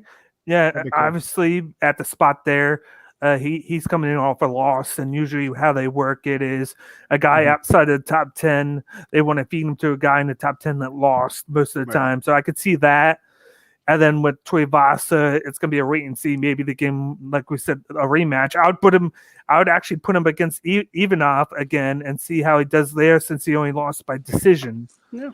And so to test him a little bit. So I'll go with that. And then Greg Hardy, I have no idea. I really don't. Just down to the 20s. But just put him on the main event of the prelims. That'll be a good spot, because I think right now the experiment on the main card needs to just go. I think he has to prove himself now. He's 4-4 on the main card. I think that's where okay, he's not getting any traction. Let's move him to the prelim, let him regather himself, and then see what he does there. And then if he still doesn't improve, then you have to think about, okay, maybe it's best for business if we cut him, because he's gaining us a little bit of eyes from the NFL society, but he's not winning. Right. He's only 500 in the UFC. Yeah. And a matchup I just thought of that it might be kind of interesting. It's within the correct range. And this guy just came off of a pretty decent win. Jared Vendera, the Australian guy who just beat Justin Tafa, the guy when he split his head, it was like squirting. And he just got booked too this week. Oh, he did. He's booked. He got a good fight. I would have to bring it up on. It's on Twitter. They actually booked him 2 days ago. Let me bring it up on my. Because I was gonna say those two guys might match up stylistically all right, because they're a little bit lighter for big guys, and they tend to move around, so that might be interesting to watch. And they both have as many wins as they do losses. So it is right about. I'm looking for it right now. I'm trying to think. I think he has a top 15 matchup, actually. Does he really? He's like in the 30s, I think. Yeah, he's like in the 30s or so, maybe upper 20s. That's a big jump. Because they announced, Jimmy Crute is going to be fighting Jamal Hill, both guys who broke their legs. Yeah. Well, Jamal Hill, wasn't he the arm? Okay, here it is. No, it's not a top 10. And it's Jared Vanderay fighting Alexander Romanov. They're fighting each other October 9th. Oh, I see. Okay. He's like upper 20s. Oh, this guy's got a 3-0 record. Okay. Which is a pretty decent fight. Yeah. And like they just went on a fighting announcement spree the past 2 days. I know in the same card as Crute and Hall, they booked Kevin Holland, who is fighting who is he fighting? He's fighting again. That's fun. Did you see Alexander Gustafsson is fighting Paul Craig? Oh yeah. And they finally booked Patty Pemblett. He's finally booked. Luigi Vanderimi on September 4th. Oh, cool. He's going to be fighting, and then Courtney Casey, Liana, somebody. And it doesn't really matter to me who she's fighting. I'm trying to find the Kevin Holland. They gave him a good fight. Let me see if it's posted here. Maybe it's already up. Holland, you said? And Alex Perez is now fighting Matt Snell because of what's his name getting hurt. Oh, Kevin Holland. I got Kyle Dawkins here. Yes, that's who it is. Cool. He got Kyle Dawkins. Perez was supposed to fight Askar after Askarov. Oh, yeah. And then Askar got hurt, so he's getting replaced with Matt Schnell. So they got a lot of they got up to the end of October almost fully booked now. So it's going to be they got some really good fight cards coming up at the end of summer, which are looking very good, especially September. I like the September ones very well. So at least we got that. But let's move to the co-main event of the evening right now. We had this was a very entertaining one to me, at least. Welterweight matchup. We saw Gilbert Burns defeat Stephen Thompson by unanimous decision. Gilbert Burns moved to 20-4, and then Stephen Thompson fell to 16-5-1. I'll start with you, Dave. Impressive performance by Gilbert Burns. A lot of tools. Wonder Boy, I don't know if he gets the credit too. He's got solid takedown defense too. And Burns was able to get him down on the feet. Burns was able to hang with him. And I thought Burns has fought a smart, talented. He's a smart, talented guy, and he fought a smart fight. And, like we said, there may be a few casual fans in the audience who didn't really enjoy this style. But I don't know. I thought it was good. And I'm interested to see where Burns goes next, because I want to say I think he wants to fight Masvidal, which would be a big name. But which is crazy. That would be more of like a muddy fight. Yeah, you would say now. I was gonna say that matchup. Because he's ranked number 7 now. Right? So it's like, right. Yeah. Yikes. And Burns is 2. Right. There would only be one logical name for him to go after, other than Usman, and that's Colby Covington. Right. Yeah. Now, but who does Usman fight? Because he's basically cleared out. He's beaten Covington. He's beaten Burns. He's beaten Masvidal twice. I think they were hoping that Stephen Thompson would win, but that's sure they were. Yeah. But then you would have to you'd have to look at Leon Edwards. You kind of have to look at him, because it's like he did win against Nate Diaz. He basically destroyed him minus the 5th round. Right. Maybe the winner of Chiesa Vincent Luque coming up. See, what I'm thinking is, like, because Burns didn't finish, he's probably in the conversation for 2nd or 3rd in line. Yeah. Chiesa Luque, that fight's going to happen. Give that winner to Edwards. And if that fight doesn't get a finish, then give Covington, because he's just been sitting there. He did come off of a finish, even though it was against Woodley, right? So, I mean, it's not a huge win, but he still finished. So I think he's got a case for first. If the winner of Luque Chiesa can't finish Edwards, then give Burns the next shot, and then the winner of that fight, the 3rd line shot, and then you can just kind of work from there. What if you did Colby Covington faces the winner of what was I going to say? Luque Chiesa? No, Chiesa? No, what if they booked Colby Covington against Edwards?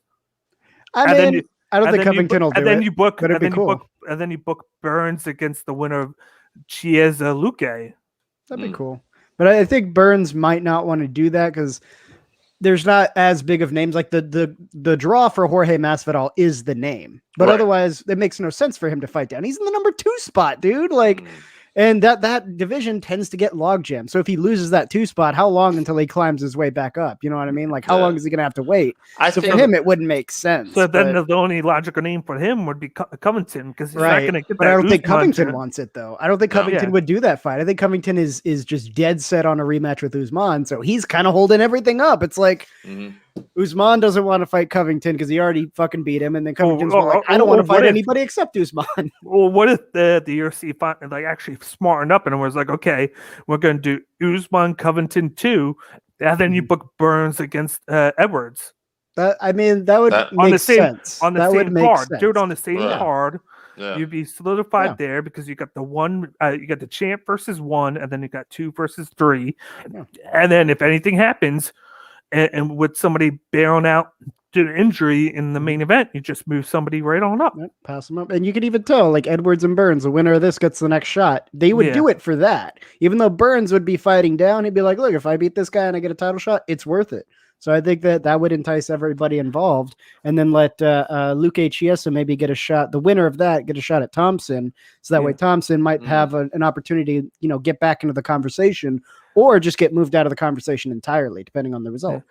I think the clear thing with this with the Thompson Burns fight that caught me by surprise was everybody knows that Burns likes to go for those double leg takedowns, and he's very persistent on it. But at the end of every time that he did it, what caught me by surprise was he was, even Cormier was like, damn, he needs to go for the single leg takedown, because every time he goes for the double with the stance, Thompson leaves himself open for a single leg.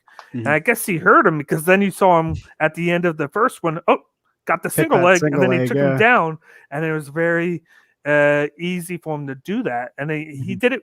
I think he didn't go for it in the second round, and that's kind of what dictated Thompson in that round. He was able to use the switch stance with the karate, and then he was able to get his kicks very good. He did get taken down at the end of that round, but I don't think it was enough for him to win it. And I thought Thompson had the round more so.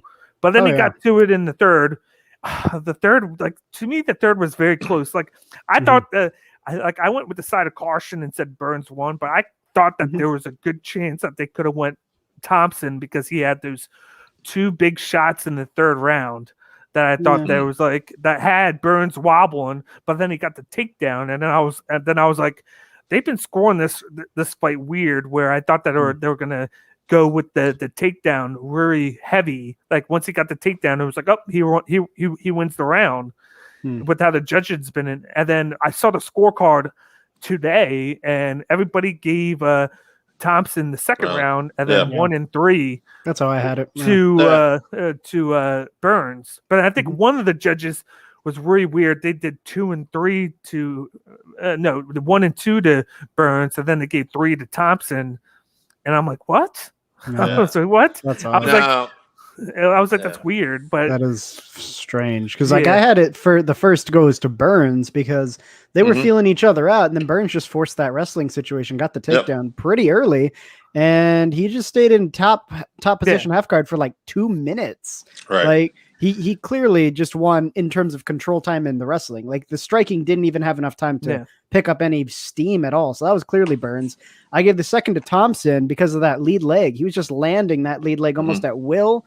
And it was the opposite problem. Now Burns had no time to build up any steam with the wrestling or the takedowns, because Thompson was keeping him at range. The third one was a little closer, because Burns went counteroffensive, and Thompson took the initiative and put a lot of pressure on him. And then you had that slug match halfway through. And then Burns was like, all right, don't want to do that. So then he forced the takedown, and he was in the top side position. I think the judges were like, I think the judges played that we're going to go with what we saw last. Right. And I think it was the fact that he got the takedown, he was in control. I think that's because, I mean, the slug match, it's tough to say who came out on top of that, because they were both just trading. Like, as soon as one would hit, the other would retaliate. So it was like, maybe Thompson was ahead, but when I say ahead, it's like a 1 or 2 punch margin. Like, it was so thin, but that takedown and control time canceled out all the stuff in the front, in terms of like however much value was built here in this first 2.5 minutes. It was the last 2.5 minutes, it was obvious who was in control there. So I think that was, I think the one thing the commentary team got really good was the bringing up Raymond Daniels, how he was one of the guys that could mirror Stephen Thompson's stance, and they made a point to say the first week Gilbert Burns couldn't get inside Raymond Daniels, and it took like the second or third week before he actually was able to get inside and go after him. So that was really good, bringing him in to kind of mirror the movements of Stephen Thompson, because that's the only guy that you can think of that would be the same style. And he's not a big name because he's in Bellator. Well, he did like 3 fights in Bellator, and he was undefeated, but I think he's now a free agent now. But Stephen Thompson is very well known for that kickbox and karate background, and he did well. I think it was perfect to actually come in and surprise him with that at the end with that one leg takedown, because Stephen Thompson wasn't expecting that. Right. That's such a hard guy to prepare for too. Like, Stephen Thompson's a very unique guy within the welterweights with that style. He's got the build for it too. He's got that long, lanky body, and like that front leg just works so well for him. You know what I mean? Like, and that's why in the Woodley fights, Woodley allowed him to dictate the pace, and then he just countered back with the big shots, because he was like, I'm not going to be able to dictate my way, but if I let him dictate, I can kind of feel him out and then throw shots at him, and then he Yeah. was able to lay in some big shots on him in both those fights. Yeah. So I mean, I think Burns played a smart game. He was definitely in trouble in some spots, which is why I don't think Stephen Thompson deserves to be completely out of the conversation for a title shot. No. But I think like I said, it might be smart to give him the winner of Luque Chiesa, because then I think he already beat Luque, if I'm not mistaken. He did. So if Chiesa wins, that would be something we haven't seen before. But it would be a similar flavor to this. And I don't know. I don't know if Chiesa is as much of a game planner as Burns is. Like, Burns is all about the strategy, and like he's got his boards and his like calculations. And I don't know if Michael Chiesa is that guy. And that's who you got to be to come up against a guy as technical as Stephen Thompson. So I think it's weird. He's in this limbo spot where he's in the top 5, but there's some guys ahead of Stephen Thompson who I'm not sure he could beat necessarily. Like Burns, just played the smarter game plan because Stephen Thompson has those holes in his game. And he doesn't seem like he's spent a great deal of time trying to build those gaps in. He's like, well, I've got my style and I'm really good at that. So I'm just going to, go all in on that. And it's like, well, you got Leon Edwards, Kobe Covington, Usman. Usman's a great wrestler. He's going to take advantage of those holes for sure. So you got to find a way to compensate. Covington, he doesn't do it very often, but he's a good wrestler too. He's a Division I NCAA champion, I think. So like that's a guy who could take advantage of those gaps. Leon Edwards, I think, would be an interesting matchup because both of those guys like to stand and trade, Right. but they're very kind of different flavors of standing and trading. And I'm not sure Leon Edwards would be a good stylistic matchup for Stephen Thompson, because if he can get past that front leg, I think he would put Stephen Thompson in some hot water. He'd put him into some positions he don't want to be in. I'm actually very looking forward to the bottom half of the rankings of the top 15 more so than the top half of it. Like, I'm excited to see where they book Bilal Muhammad right there at 9. Like, for some reason, they've been teasing Neil Magny's next opponent. He's at 8. They haven't given any. He's just saying end of August at that line, and it'll be cool to see Magny against Muhammad, but then like Jeff Neal's coming in with 2 straight losses. Of course, Right. Damian Maia is looking for 1 fight. He said he wants Diaz and then retirement, so we'll see if that happens. We got Kevin Lee fighting Sean Brady. Sean Brady is at 14. He has that big wrestling background, fighting at the gym in Philadelphia. Like he gets like 10 takedowns like a night, it feels like, but he needs to work on keeping guys down instead of just taking them down. But he's going to be a threat. And then a guy that I mentioned earlier that is getting Li Jiling at 11 is Khamzat Shamayev, who's coming back after the lengthy recovery from COVID and then injury. He's a guy that was supposed to fight number 3 ranked Edwards back in March. And then even, I think, October before the COVID. And he's supposed to be like the next big thing to challenge Usman. So I can't wait to see how he does there. And if he can dominate Li Jiling, I think they're going to try and fast track him to fighting Usman because, like you said, Usman has cleared out that top 10 in the top half. Like he has some guys in the bottom half he hasn't fought yet. But if he can keep looking dominating and then dominate Li Jiling, it's going to be hard to not see him get a top 5 matchup after this. Right. Maybe he gets Wonder Boy. We'll see. Yeah. It'd be a fun money fight. Jeff Neal and Masvidal. That'd be a fun money fight. Just watch those guys beat the shit out of each other. Like, it sucks that Jeff Neal would be coming in on a 2-fight losing streak. All right. But then Masvidal did too. Just but lost, yeah. I have a funny feeling that, like, I don't think it'll happen, but if they did, I wouldn't be surprised. Bilal Muhammad and Masvidal. I mean, it'd be a money fight, I suppose, because Bilal Muhammad's got more eyes on him now. And then I think Muhammad would win that. Yeah, I think he could just out gas tank Masvidal. Plus, we've seen what happens when he's forced into a clinch situation and he can't control it. Yeah. That's how Usman won the first time. So I assume Bilal would just do the same thing. Yeah. But let's transition from this. Let's move on to, of course, the trilogy fight, the main event of the evening. A lot to say about this one. Yep. But we had a lightweight matchup, which saw Dustin Poirier defeat Conor McGregor by KO Dr. Stoppage. I put that in there. I had to put it in there. Poirier moves to 23-6, and Conor McGregor falls to 22-6. I'll start with you, Miles. Man, this was an exciting fight. It was exactly what we were hoping for, but it was such an anticlimactic ending. It was disappointing, the way it went down. Because like you had McGregor coming out and he looked good. He didn't look like McGregor from the second fight. This looked like more of a McGregor of old, like this was the guy who was lighter on his feet, mixing it up, getting in there and getting dirty with the striking, Poirier was investing early on the leg kicks. There was some crazy heavy exchanges in the stand-up, but Poirier was able to kind of pull ahead because of his kicking and stuff. That, I think, forced a wrestling situation with McGregor. Very rare saw him pull a guillotine attempt, and he almost got it too. It was in there. That was solid. I was like, what the fuck? We almost never see McGregor go for submission attempts. I think he has one in his pro career. So that was exciting. The trading back and forth. And I mean, even on the ground, first of all, you can tell McGregor has been working some on his ground game, but not a lot, because he was accepting the bottom position, but he was still firing elbows from the bottom. He was still in that fight. He was still trying to fuck Poirier up even from his back, which was super exciting to watch. But of course, I think between the exchanges where I think Poirier was a little bit ahead and the control time from the top position in the grappling, Poirier got the round, no question. But that fucking ankle break though, god damn. And that's the thing. It wasn't even like the Anderson Silva, Chris Weidman leg breaks. It was something he did to himself. And I know that Poirier is like, oh, I fractured his shin, but you didn't fracture shit. First of all, that's not how that works.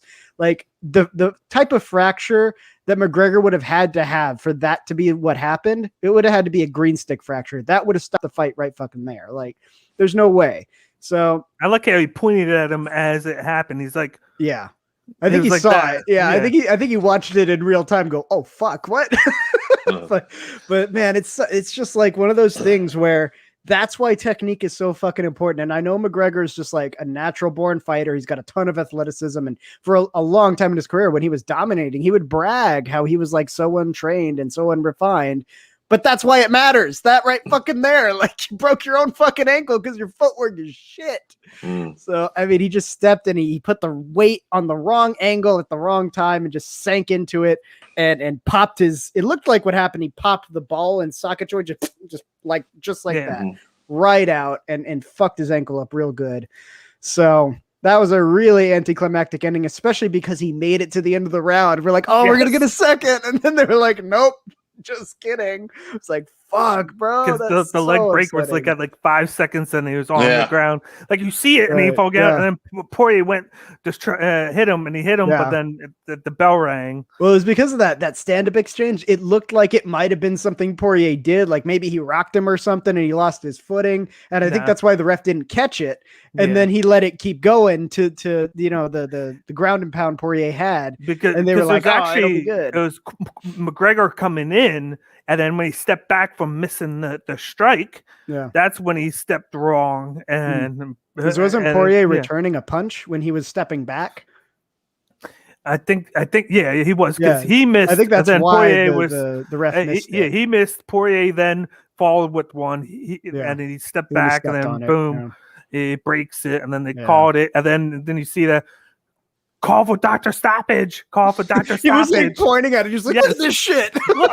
And then he got it. I was like, oh shit, he got it. I was like, okay. We were in Wolfie's watching that, and people were just like, why is he still sitting there? And he was pointing, and then the camera goes down, and you see the ankle go. Everybody's like, oh fuck. We replayed that 5 times too. Yeah.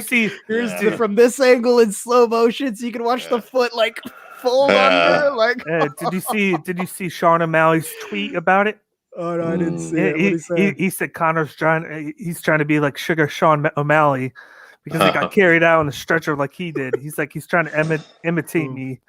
I heard Jake Paul was talking shit about McGregor after that. I don't know what he said, but that's par for the course. He offered some pin. It was like McGregor laying there, and he was offering it to Dustin Poirier. He said, "You want one of these?" And Poirier's like, "Yeah, send it over, whatever." My God. But aside, I hope Woodley knocks that guy's ass out. But anyway, I know, right? Please do us a favor. But very anticlimactic, right? I mean, I thought Conor really mixed up his offense really good in the beginning of this, and then he got himself in a bad position.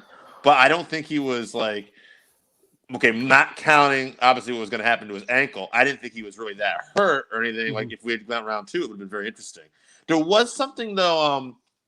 Conor's coach had pointed out actually after the fight, where they're saying he might have hurt his ankle, he didn't break it, but what might have caused the problem was the way he was throwing his kicks. He was throwing it like straight up, and when he did this, Poirier, I don't know if he did it on purpose or it was one of those things, but his elbow so Conor's shin and everything went right into Poirier's elbow. Yeah, and they're saying that could have caused it to weaken a little bit, and then of course when he steps wrong and everything snaps. But yeah, technique super important. I think we got to stop interviewing these guys when they're hurt and they're laying down. It's not a good look. That's just my opinion. He was trying to scoot away. Yeah, I was like, what the fuck? Funny. I enjoy Conor a lot of times talking trash, but talking trash when you're out there laying on the ground is just not a good look. It's like, this is kind of sad. Maybe we should just move on. And I hate watching him trying to defend the leg kick where he tries to put his hand down and grab the thing, because the thing I was trying to get to with people was he had ACL surgery a couple years ago, and that definitely affected how he. I think that was right before before or after the Mayweather fight?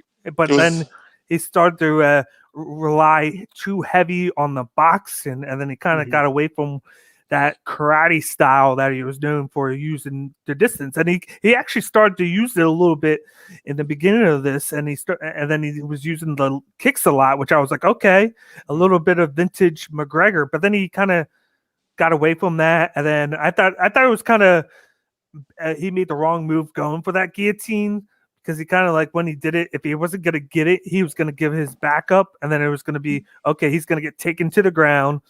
And unless he's near the cage, it's going to be hard for him to get back up for that, which wound up happening. He did wind up getting back up, and then he started to trade a little bit, but then that's when the break happened right there. And I think it was like, I kind of gave it 60-40 Poirier, because I gave the first couple minutes to McGregor, but then once the guillotine happened, the rest of it was Poirier, because I think Poirier was definitely getting hurt by those leg kicks to the side of him. You could tell that he was red there, and that's when he kind of changed up game plans. And then I think if they would have went to round 2, it would have been interesting to see how McGregor would have switched things up, and if he would have went back to the leg kicks, and if he would have kept on attacking that side, or if he would have tried to like slow things down. But then of course what happened was he broke his leg and the fight stopped. So now they're talking at the end of the fight, they actually went to the post fight and they interviewed Charles Oliveira was there. And then if you look at him now, it's like, damn, this is a new guy now, because he's looking like he's rich now. Like, did you see what he was dressed in? Like he had like the tips in his highlights in his hair, where it was only partly highlighted. He had sunglasses that championship money. He had the sunglasses. He had the sunglasses on, like he's outside in the middle of the day. He wanted Conor to win, by the way. Just spoiler if you didn't know. Like he was like, shit. And then they're like, and then they asked him. Of course, he had the translator. They're like, now it looks like it's going to be you versus Poirier. They're like, who do you think's going to win? And then how do you think it's going to end up? He was like, if I train well and then he trains well, this is going to be a very high entertaining fight. But I of course am going to retain. And it's like my question for you guys is, now looking at it now, it looks like it's going to be Oliveira versus Poirier for the title. What's your early prediction? That's a toss-up, man. I mean, they're both really good. And if you look at the Oliveira-Chandler fight, it was so back and forth. And it's kind of like one of those things where if you look at Chandler, take a common opponent in Dan Hooker. Poirier and Hooker had that war last year at one point, and Chandler just caught him. So, and then you can just catch somebody sometimes. That happens. Yep. So I think, I don't know. I'm leaning, maybe just because I want it, though. I like Poirier. The guy's been at this for so long. I'm kind of leaning. But I feel like Poirier's career is kind of like mapped out at this point, by the way. Like, win or lose, I feel like after that, he's fighting McGregor, and then he's probably going to retire, win or lose that fight. Like, he's gonna win or lose the belt. And then he's going to make some money with McGregor one more time, I think. A lot of it will depend on Conor's injury when he heals. But Dustin has said that, like, he doesn't even really enjoy fighting anymore. He's doing this because he's good at it and he wants to making money. Make some money, for his, put his kid through college. So I feel like you got your world title fight, and then you got the Conor fight laying in the back. Maybe he gets a Diaz fight, possibly, if Nate wants to go down to lightweight or something. But we'll see. But like, I don't know, because they were talking. Dana White was saying, of course, they want to do a McGregor Poirier 4, which I don't like that idea at all. And here's why: because I think Poirier's already demonstrated he cares more about the money than he does about the title. So if it's between him going against Oliveira or waiting around for Conor McGregor to heal and then doing the 4th matchup, I think he'll do the 4th matchup every time. And we've already got a fucking logjam in that division because, first of all, you got Dariush, who's took the number 4 spot from Ferguson and then was like, I'm taking the year off. That's like, fucker, what?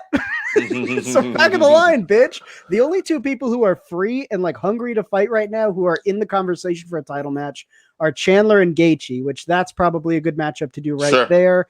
Figure out who the winner is, then give that. I was going to say Gaethje hasn't fought since losing to Habib because there's nobody else. There's nobody else who wants to fight. That's the thing. It's so fucking logjam. And then Gaethje's kind of pulling the Colby Covington card, like, I'm waiting. Like I'm there. Title shot, I want that title shot. Like, and then he's just waiting, and then he's like, everybody I think around he'll do it against Chandler because Chandler was the last guy to get title shot. So like that's the natural progression. You beat the last guy who got a shot. It's your turn now. Yeah, Chandler just came out and said he's going to be fighting in December.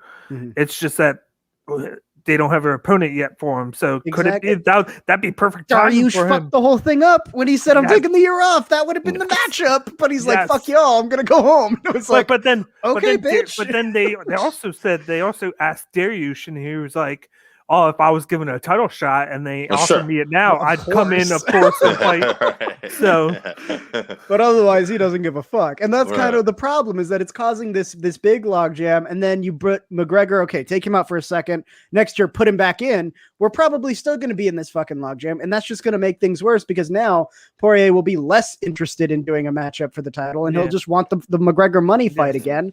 I think a better place for McGregor is move him down to featherweight again. He's got the body for it. There's a lot more people there who will stand and trade with him because in this division, there are more and more people that have solid grappling backgrounds that McGregor is just completely poorly matched up against. He would not do well against a lot of these, like Dariush, Chandler, Ferguson, even guys coming up like Makachev and Gillespie. I think they book him against Ferguson. I mean, maybe, but like, what's even the point? If he wins, then where does he go? Both guys are washed up and looking for a win. So it's basically whoever wins gets that second, third chance, and the loser basically is like, okay, I'm done. But like, what if you move him down to featherweight, give him a fight with Max Holloway since he's waiting around for the result of Ortega and Volkanovski? He was supposed to fight Rodriguez, and then he got hurt. And Rodriguez, so he's free now. Now I think they're looking to rebook that fight with Rodriguez once Holloway is ready to fight. You know a guy that he would match up well with, who's like at bantamweight right now, though? But it's Jose Aldo. Like Aldo would want that fight. Aldo would want that fight back, I'm sure. Yeah. And I don't. McGregor? I think I guess McGregor. And I just think it's a chance for McGregor to get some ring time. That's the fight that knocked him off the elite status, and then he stopped throwing those leg kicks that he was killing people with, and he just turned into a different fighter. Then, like he used to just kill people, throwing those wicked fast kicks that were just hurting, and then all of a sudden he gets knocked out by McGregor. It might be by just surprise, and that it lines up that way. But after that fight, he stopped throwing those a lot, and then he started focusing more on the striking, Yeah. and I think it's it like, fucked with him mentally, Yeah. It just put him off his game. yeah. Then Somebody was bringing up this great point about inactivity, but they were drawing like an example. Like if you go back to 2016 when McGregor had won the lightweight title as well, Yeah. like Poirier lost to Michael Johnson that year, got knocked out by like Michael Johnson, but McGregor ends up having the boxing match, takes a bunch of time off, doesn't have a lot of fights, and Poirier is a guy that he got into a lot of wars. He had the wars with Alvarez, and he just and MMA is funny, right? Because if you're not at that point where your chin gets washed or you've taken too much damage, then you are improving a lot of times with that ring time. But then there's that fine line, right, where you've been in too many wars. And that's the thing with Poirier, too. Like, he's been in so many wars that I kind of wait for that to happen, too. Like, I don't know if that's going to happen in the next fight. Like, I always wonder with him, like, because he's had a lot of battles. Yeah, I think is going into this potential title shot, if he takes it or if he waits around.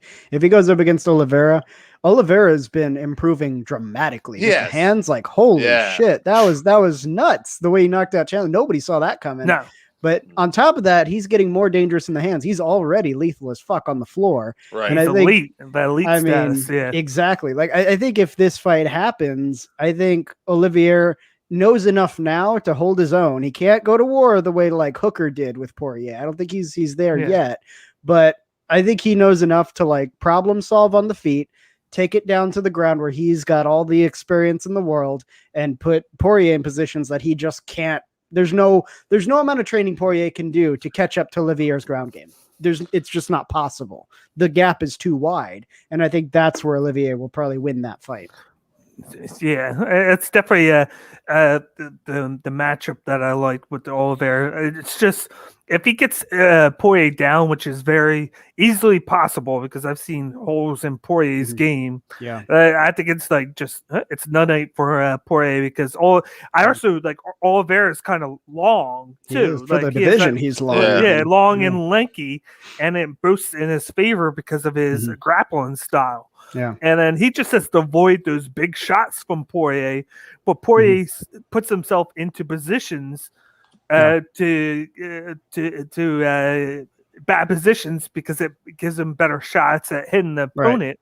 But he's not a grappling conscious striker. He's just a striking conscious striker. Oliveira's the guy that's like, okay, he's going to do that. I'm going to wait for him to do that, move, and then get him and grapple him get him down. And then that's where I can lock whatever submission I can on him or just apply the ground game on him because like he's improved on the game, like you said. Like he started out in the UFC not good and he was close to getting cut. And then since then, like we said, 2020 into 2021 has been the year of the comebacks in every division. Somebody winning the title after having to improve themselves. Yeah. Well, I mean, to be fair, he I think is tied currently, or he's one fight ahead of Donald Cerrone's record for overall number of wins in division. Yeah. And I think he's very quickly approaching that same record for Donald Cerrone and overall career wins.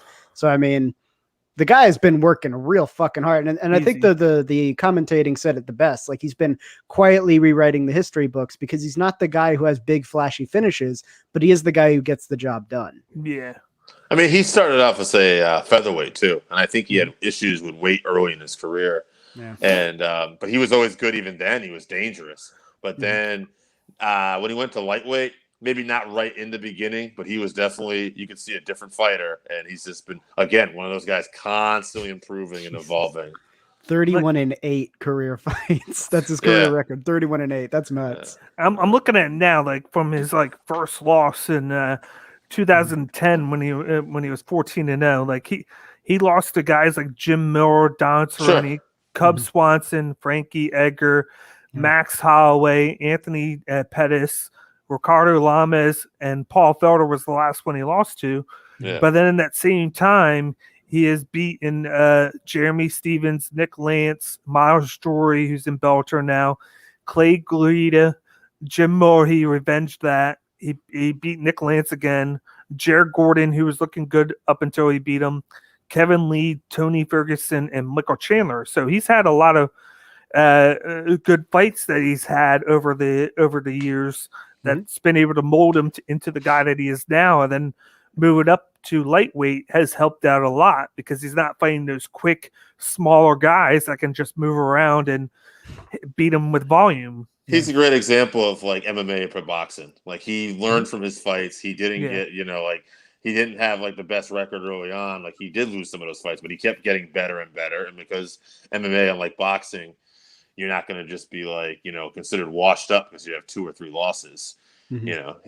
He just kept improving and getting better. And look where he is now, the champ. So. And look at Glover Teixeira. He's 43 and he's getting a title shot now. So that's wild. That's another fucking level wild there. Yeah. Like I thought for sure Glover was on his way out a few years ago. Like he was. I did too. He had that bad knockout that he got beat with, and then he's been. Everybody was like, okay, he's done. But then since then, he's been able to. I remember his fight with Anthony Smith because Smith was coming off a couple like performances, and I'm like.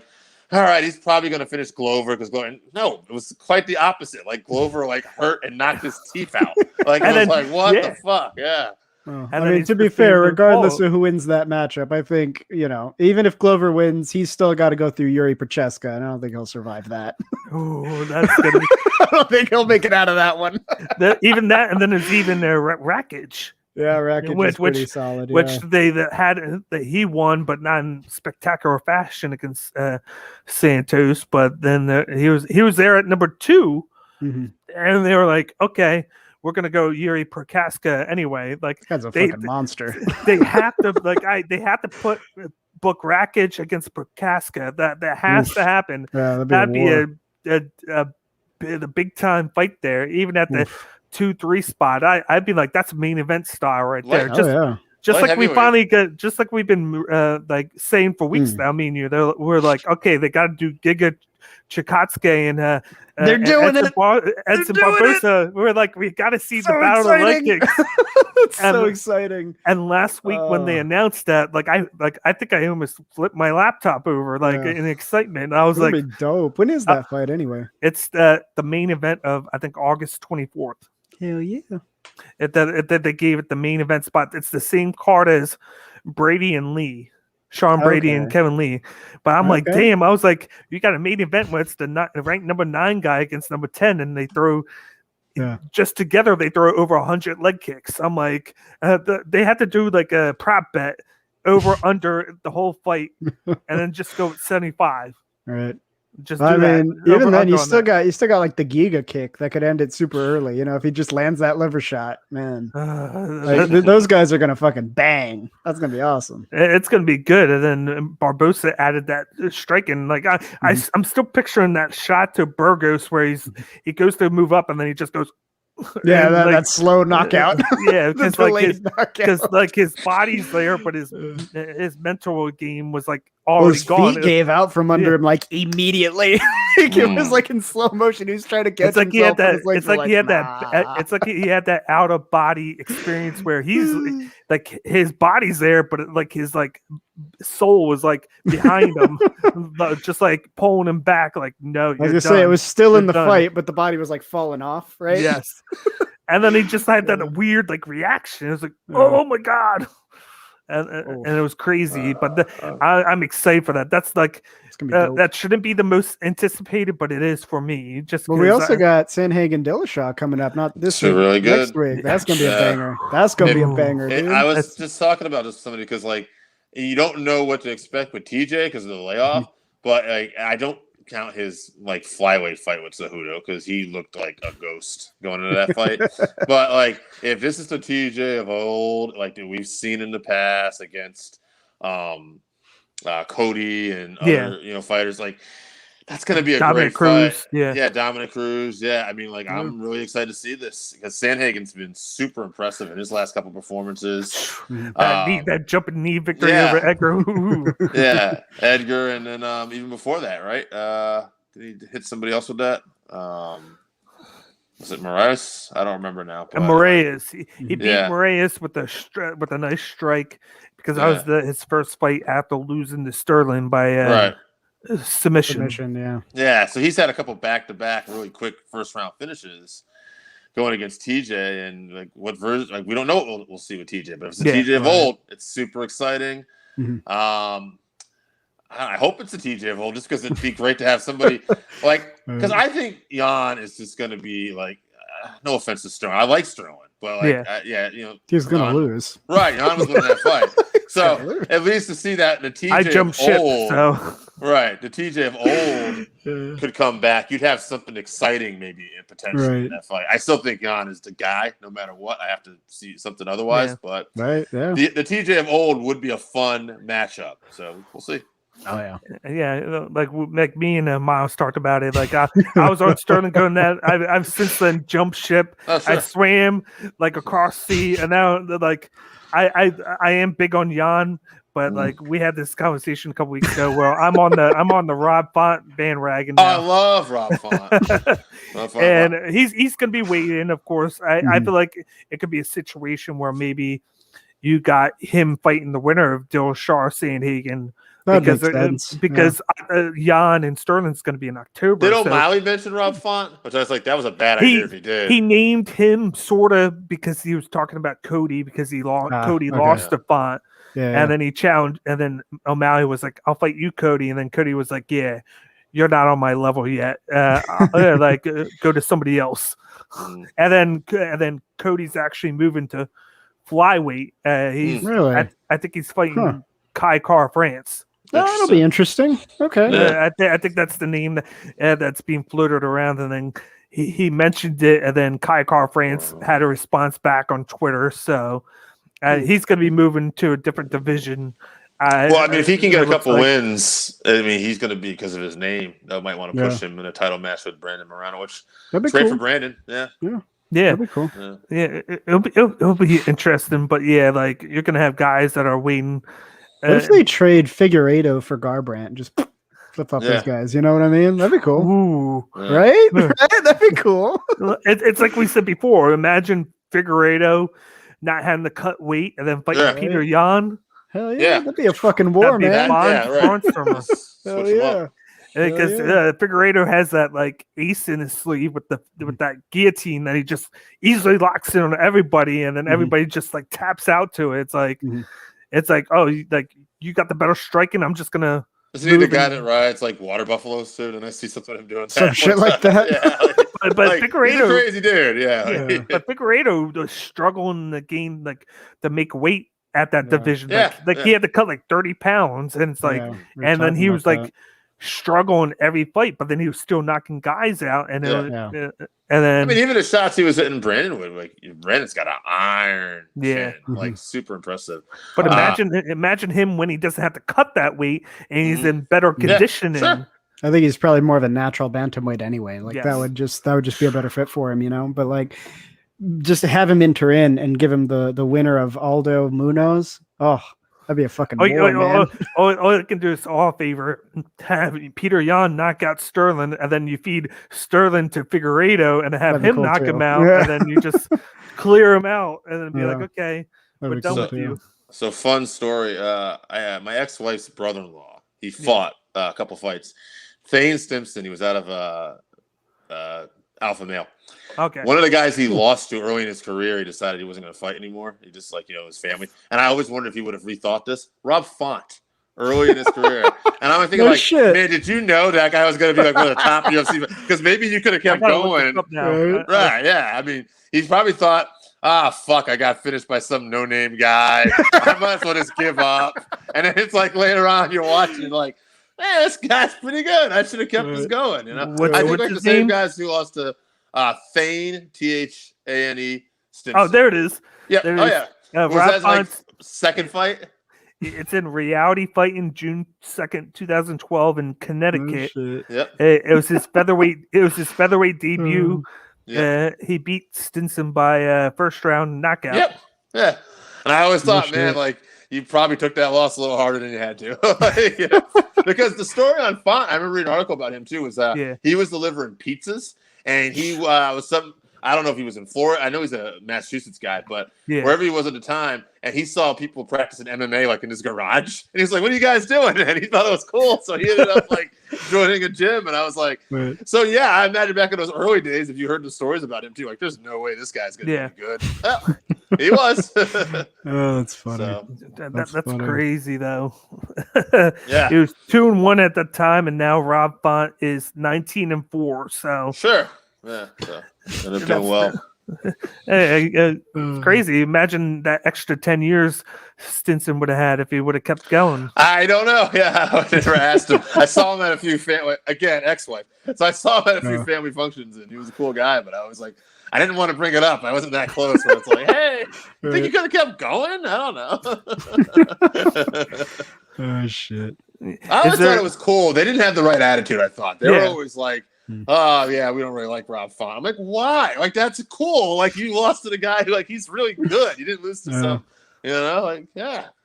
And then you lost to him when he was on the way up. Now he's developed a lot, and he's turned into like a lot better fighter. Like he's a guy that just came out of nowhere. If you think of a guy in like the top 3, you're like Rob Font. Where did he come from? Like, I always had my eye on him, but that was because I had the inside story. I was like, and then he's from Boston, Massachusetts, so it's right there in your area. So I went to the I think it was the Cruz Dillashaw fight that was up there. I think Font was on that card, and he was impressive. Yeah, he's been impressive in a lot of things, but he's definitely been constantly a guy who's improving. Like I didn't know he was going to get this far because his last couple performances, I'm like, whoa, okay, he's getting better too. Was that the Almeida fight in Boston, Massachusetts? It might have been. It was under the Dillashaw Cruz card, I believe. So, because I've only been to Boston for 2 shows. It was Dillashaw Cruz, and the other one was Conor Seaver. He fought when Cormier fought Volkan and Milicic, and then Stipe fought Ngannou. Okay. That was in Boston at TD. And then, other than that, Rob Font, he fought Joey Gomez in 2016. And that's the only 2 fights in your area. And so, in that 2016, who was the headline of that card? It was, where is it? Oh, yep. That's what Cruz? That's what it is. Dillashaw and Cruz, and then Rob Font was the second fight on the whole card in the prelim. And holy shit, looking at some of these names, Paul Felder was on the prelim. Oh yeah. Oh wow. And then Travis Brown, Matt Mitrione, Eddie Alvarez. That is the fight where Mitrione's eye. Look at you, like a third eye. And then we had the co-main event. The co-main event was Eddie Alvarez and Anthony Pettis. Yep. Nice. That's crazy.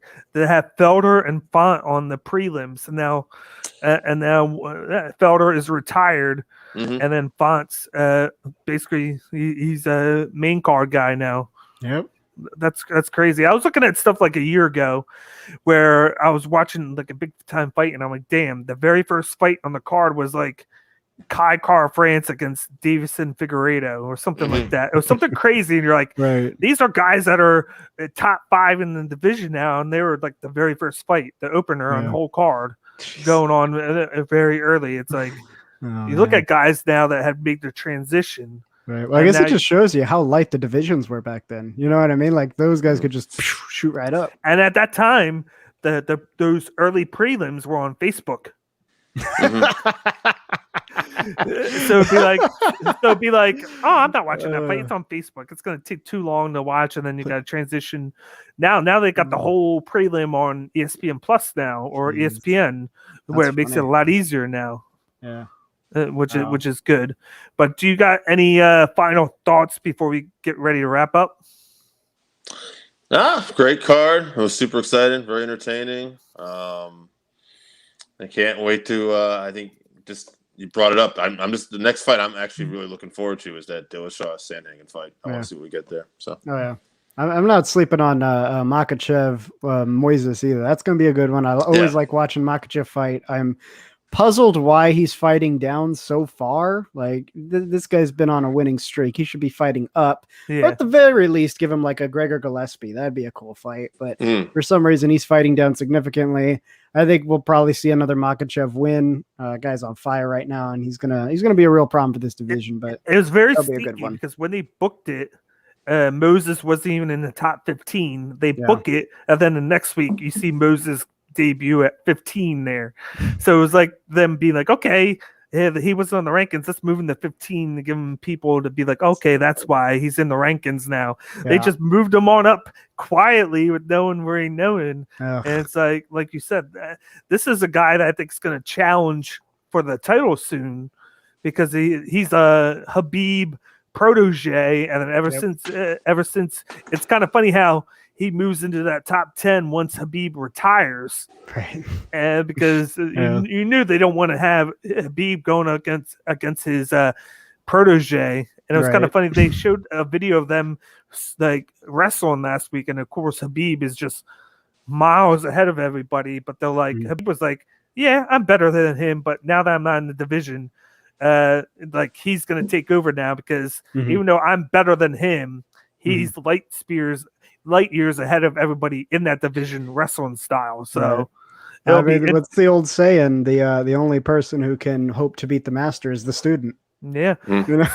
So it's gonna be interesting to see how they book him after this, because I think it's gonna be him by decision. I think he will struggle on the feet. I think there's points where I think Moses can get him, but I think that's where he's going to just refute to I'm going to pressure him forward, take him down, and just be content, kind of doing what he did against Dober. I just don't think he's going to get the submission. I think he'll get the unanimous decision where he dominates on the ground and then just throws punches here and there and then just tires Moses out. But I think he's got that in the bag, but I want to see him moving forward. Of course, Barbosa Chikatsuke is going to be fun, and then and then I want to see in October they got a few good fights, but I just want to see how Chimaev does in his return against Li Jiling, who is at 11. He's no slouch. In his last fight, I think he knocked out Ponzinibbio, who had that big time fight against Baeza. So if I could see a dominant performance by Chimaev there, like the sky's the limit for him. That's one guy who hasn't who Usman hasn't fought yet that I think would match up well against Usman. And he was going back and forth at the time from welterweight and middleweight in a lot of his fights. Remember, he took a few short notice middleweight fights until. Oh yeah, he won the fight on Fight Island. Then he came back a week later and I think knocked out his opponent. He had a lot of hype going with him at a time. Unfortunately, COVID kind of slowed that down. And it's kind of funny. It's kind of funny because now his next fight is October 24th, and it's going to be in Fight Island again. Oh, yeah. So like his past 3 fights are going to be over there in Abu Dhabi. So it's like it's going to be interesting to see when he fights somewhere else, because basically all of his fights have been on Fight Island during the pandemic. Right. Which I know a lot of I know a lot of people are kind of sleeping on this one on the Makhachev and Moises card, but Misha Tate making her return. She's coming out of retirement. She's the co-main. So I'm kind of interested to see how that goes. I don't know if after such a long retirement how she'll do, but it'll be a good fight. I'm hoping. Yeah, that will. And like I just started doing my notes for the cards, and ironically, there's only 5 fights and not 6 on the main card. So usually these fights have 6, but they only have 5 right now. So did you guys see I don't know why you reminded me when you said Tate, but her rivalry with Ronda, obviously. But Ronda had a tweet out today. I guess it was in reference to the Conor stuff. Yeah, she said, if you guys want sportsmanship, watch the Olympics. They could use the views. I was like, oh man. Well, yeah, since no fans are allowed, and then US is doing really bad now. So that the basketball team lost to Australia, so you can't do any worse than that. I didn't even know the Olympics were happening right now. I had no idea. I think it hasn't started yet. I think it's just like they do that little tournament beforehand. But you know you're bad when you're losing to Australia and you're getting beat by Ben Simmons. So that's all I'm going to say about that, because that's bad. But let's wrap things up right here. Right now, we're going to get ready. You can on Thursday. Me and Jim will be releasing, of course, the preview for UFC on ESPN, featuring Islam Makhachev going against Thiago Moises, and then the return of Miesha Tate, so we can actually see what she's up to. And then get ready after that, because of course next weekend will be UFC on ESPN, I think Plus, with Dillashaw going up against Sandhagen.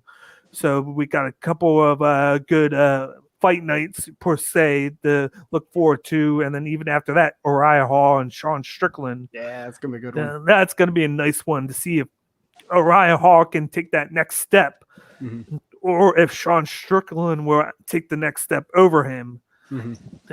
So that'll be a nice matchup, and I think that's middleweight, I believe. Yeah, middleweight. That's middleweight because it's I think 8 against 9. So that'll be good to find out. But of course, before we get going, I got the sponsors to get out of the way right now. We got 99 jersey. Use promo code SportsBoxShow20 at checkout to receive 20% off your next purchase. Whatever kind of jersey you like, check it out on there. They even have the Mighty Ducks and Toon Squad jerseys to choose from.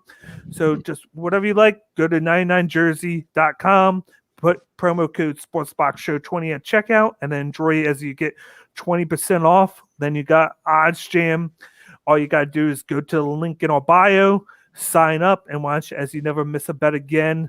When you sign up and you want to make a bet, they usually give you 5 odds to choose from on the site. You can choose the best one that fits your capability for that bet. So just go on, sign up, and watch as you never lose a bet again at Oddsjam. And then lastly, we got High Tide Herbal. Use promo code CageMyIQ10 at checkout to receive 10% off your next purchase.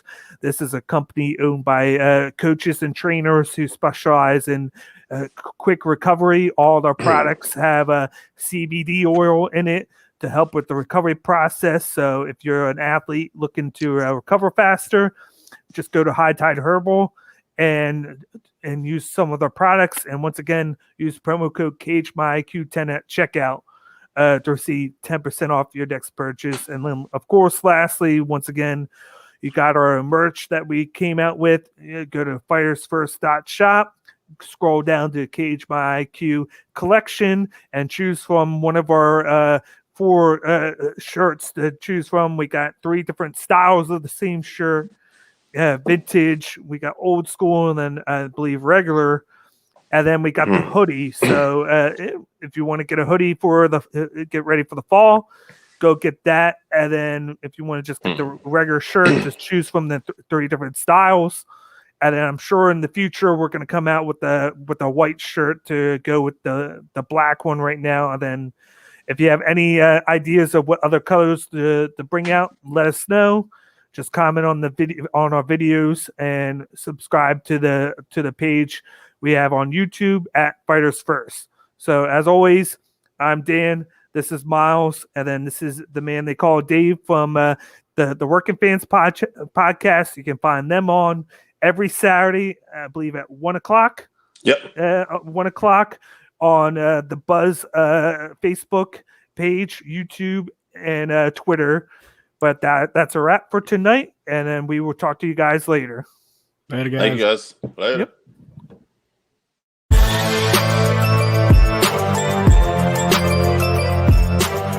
Thank you for watching this episode of Cage My IQ on the Sports Box.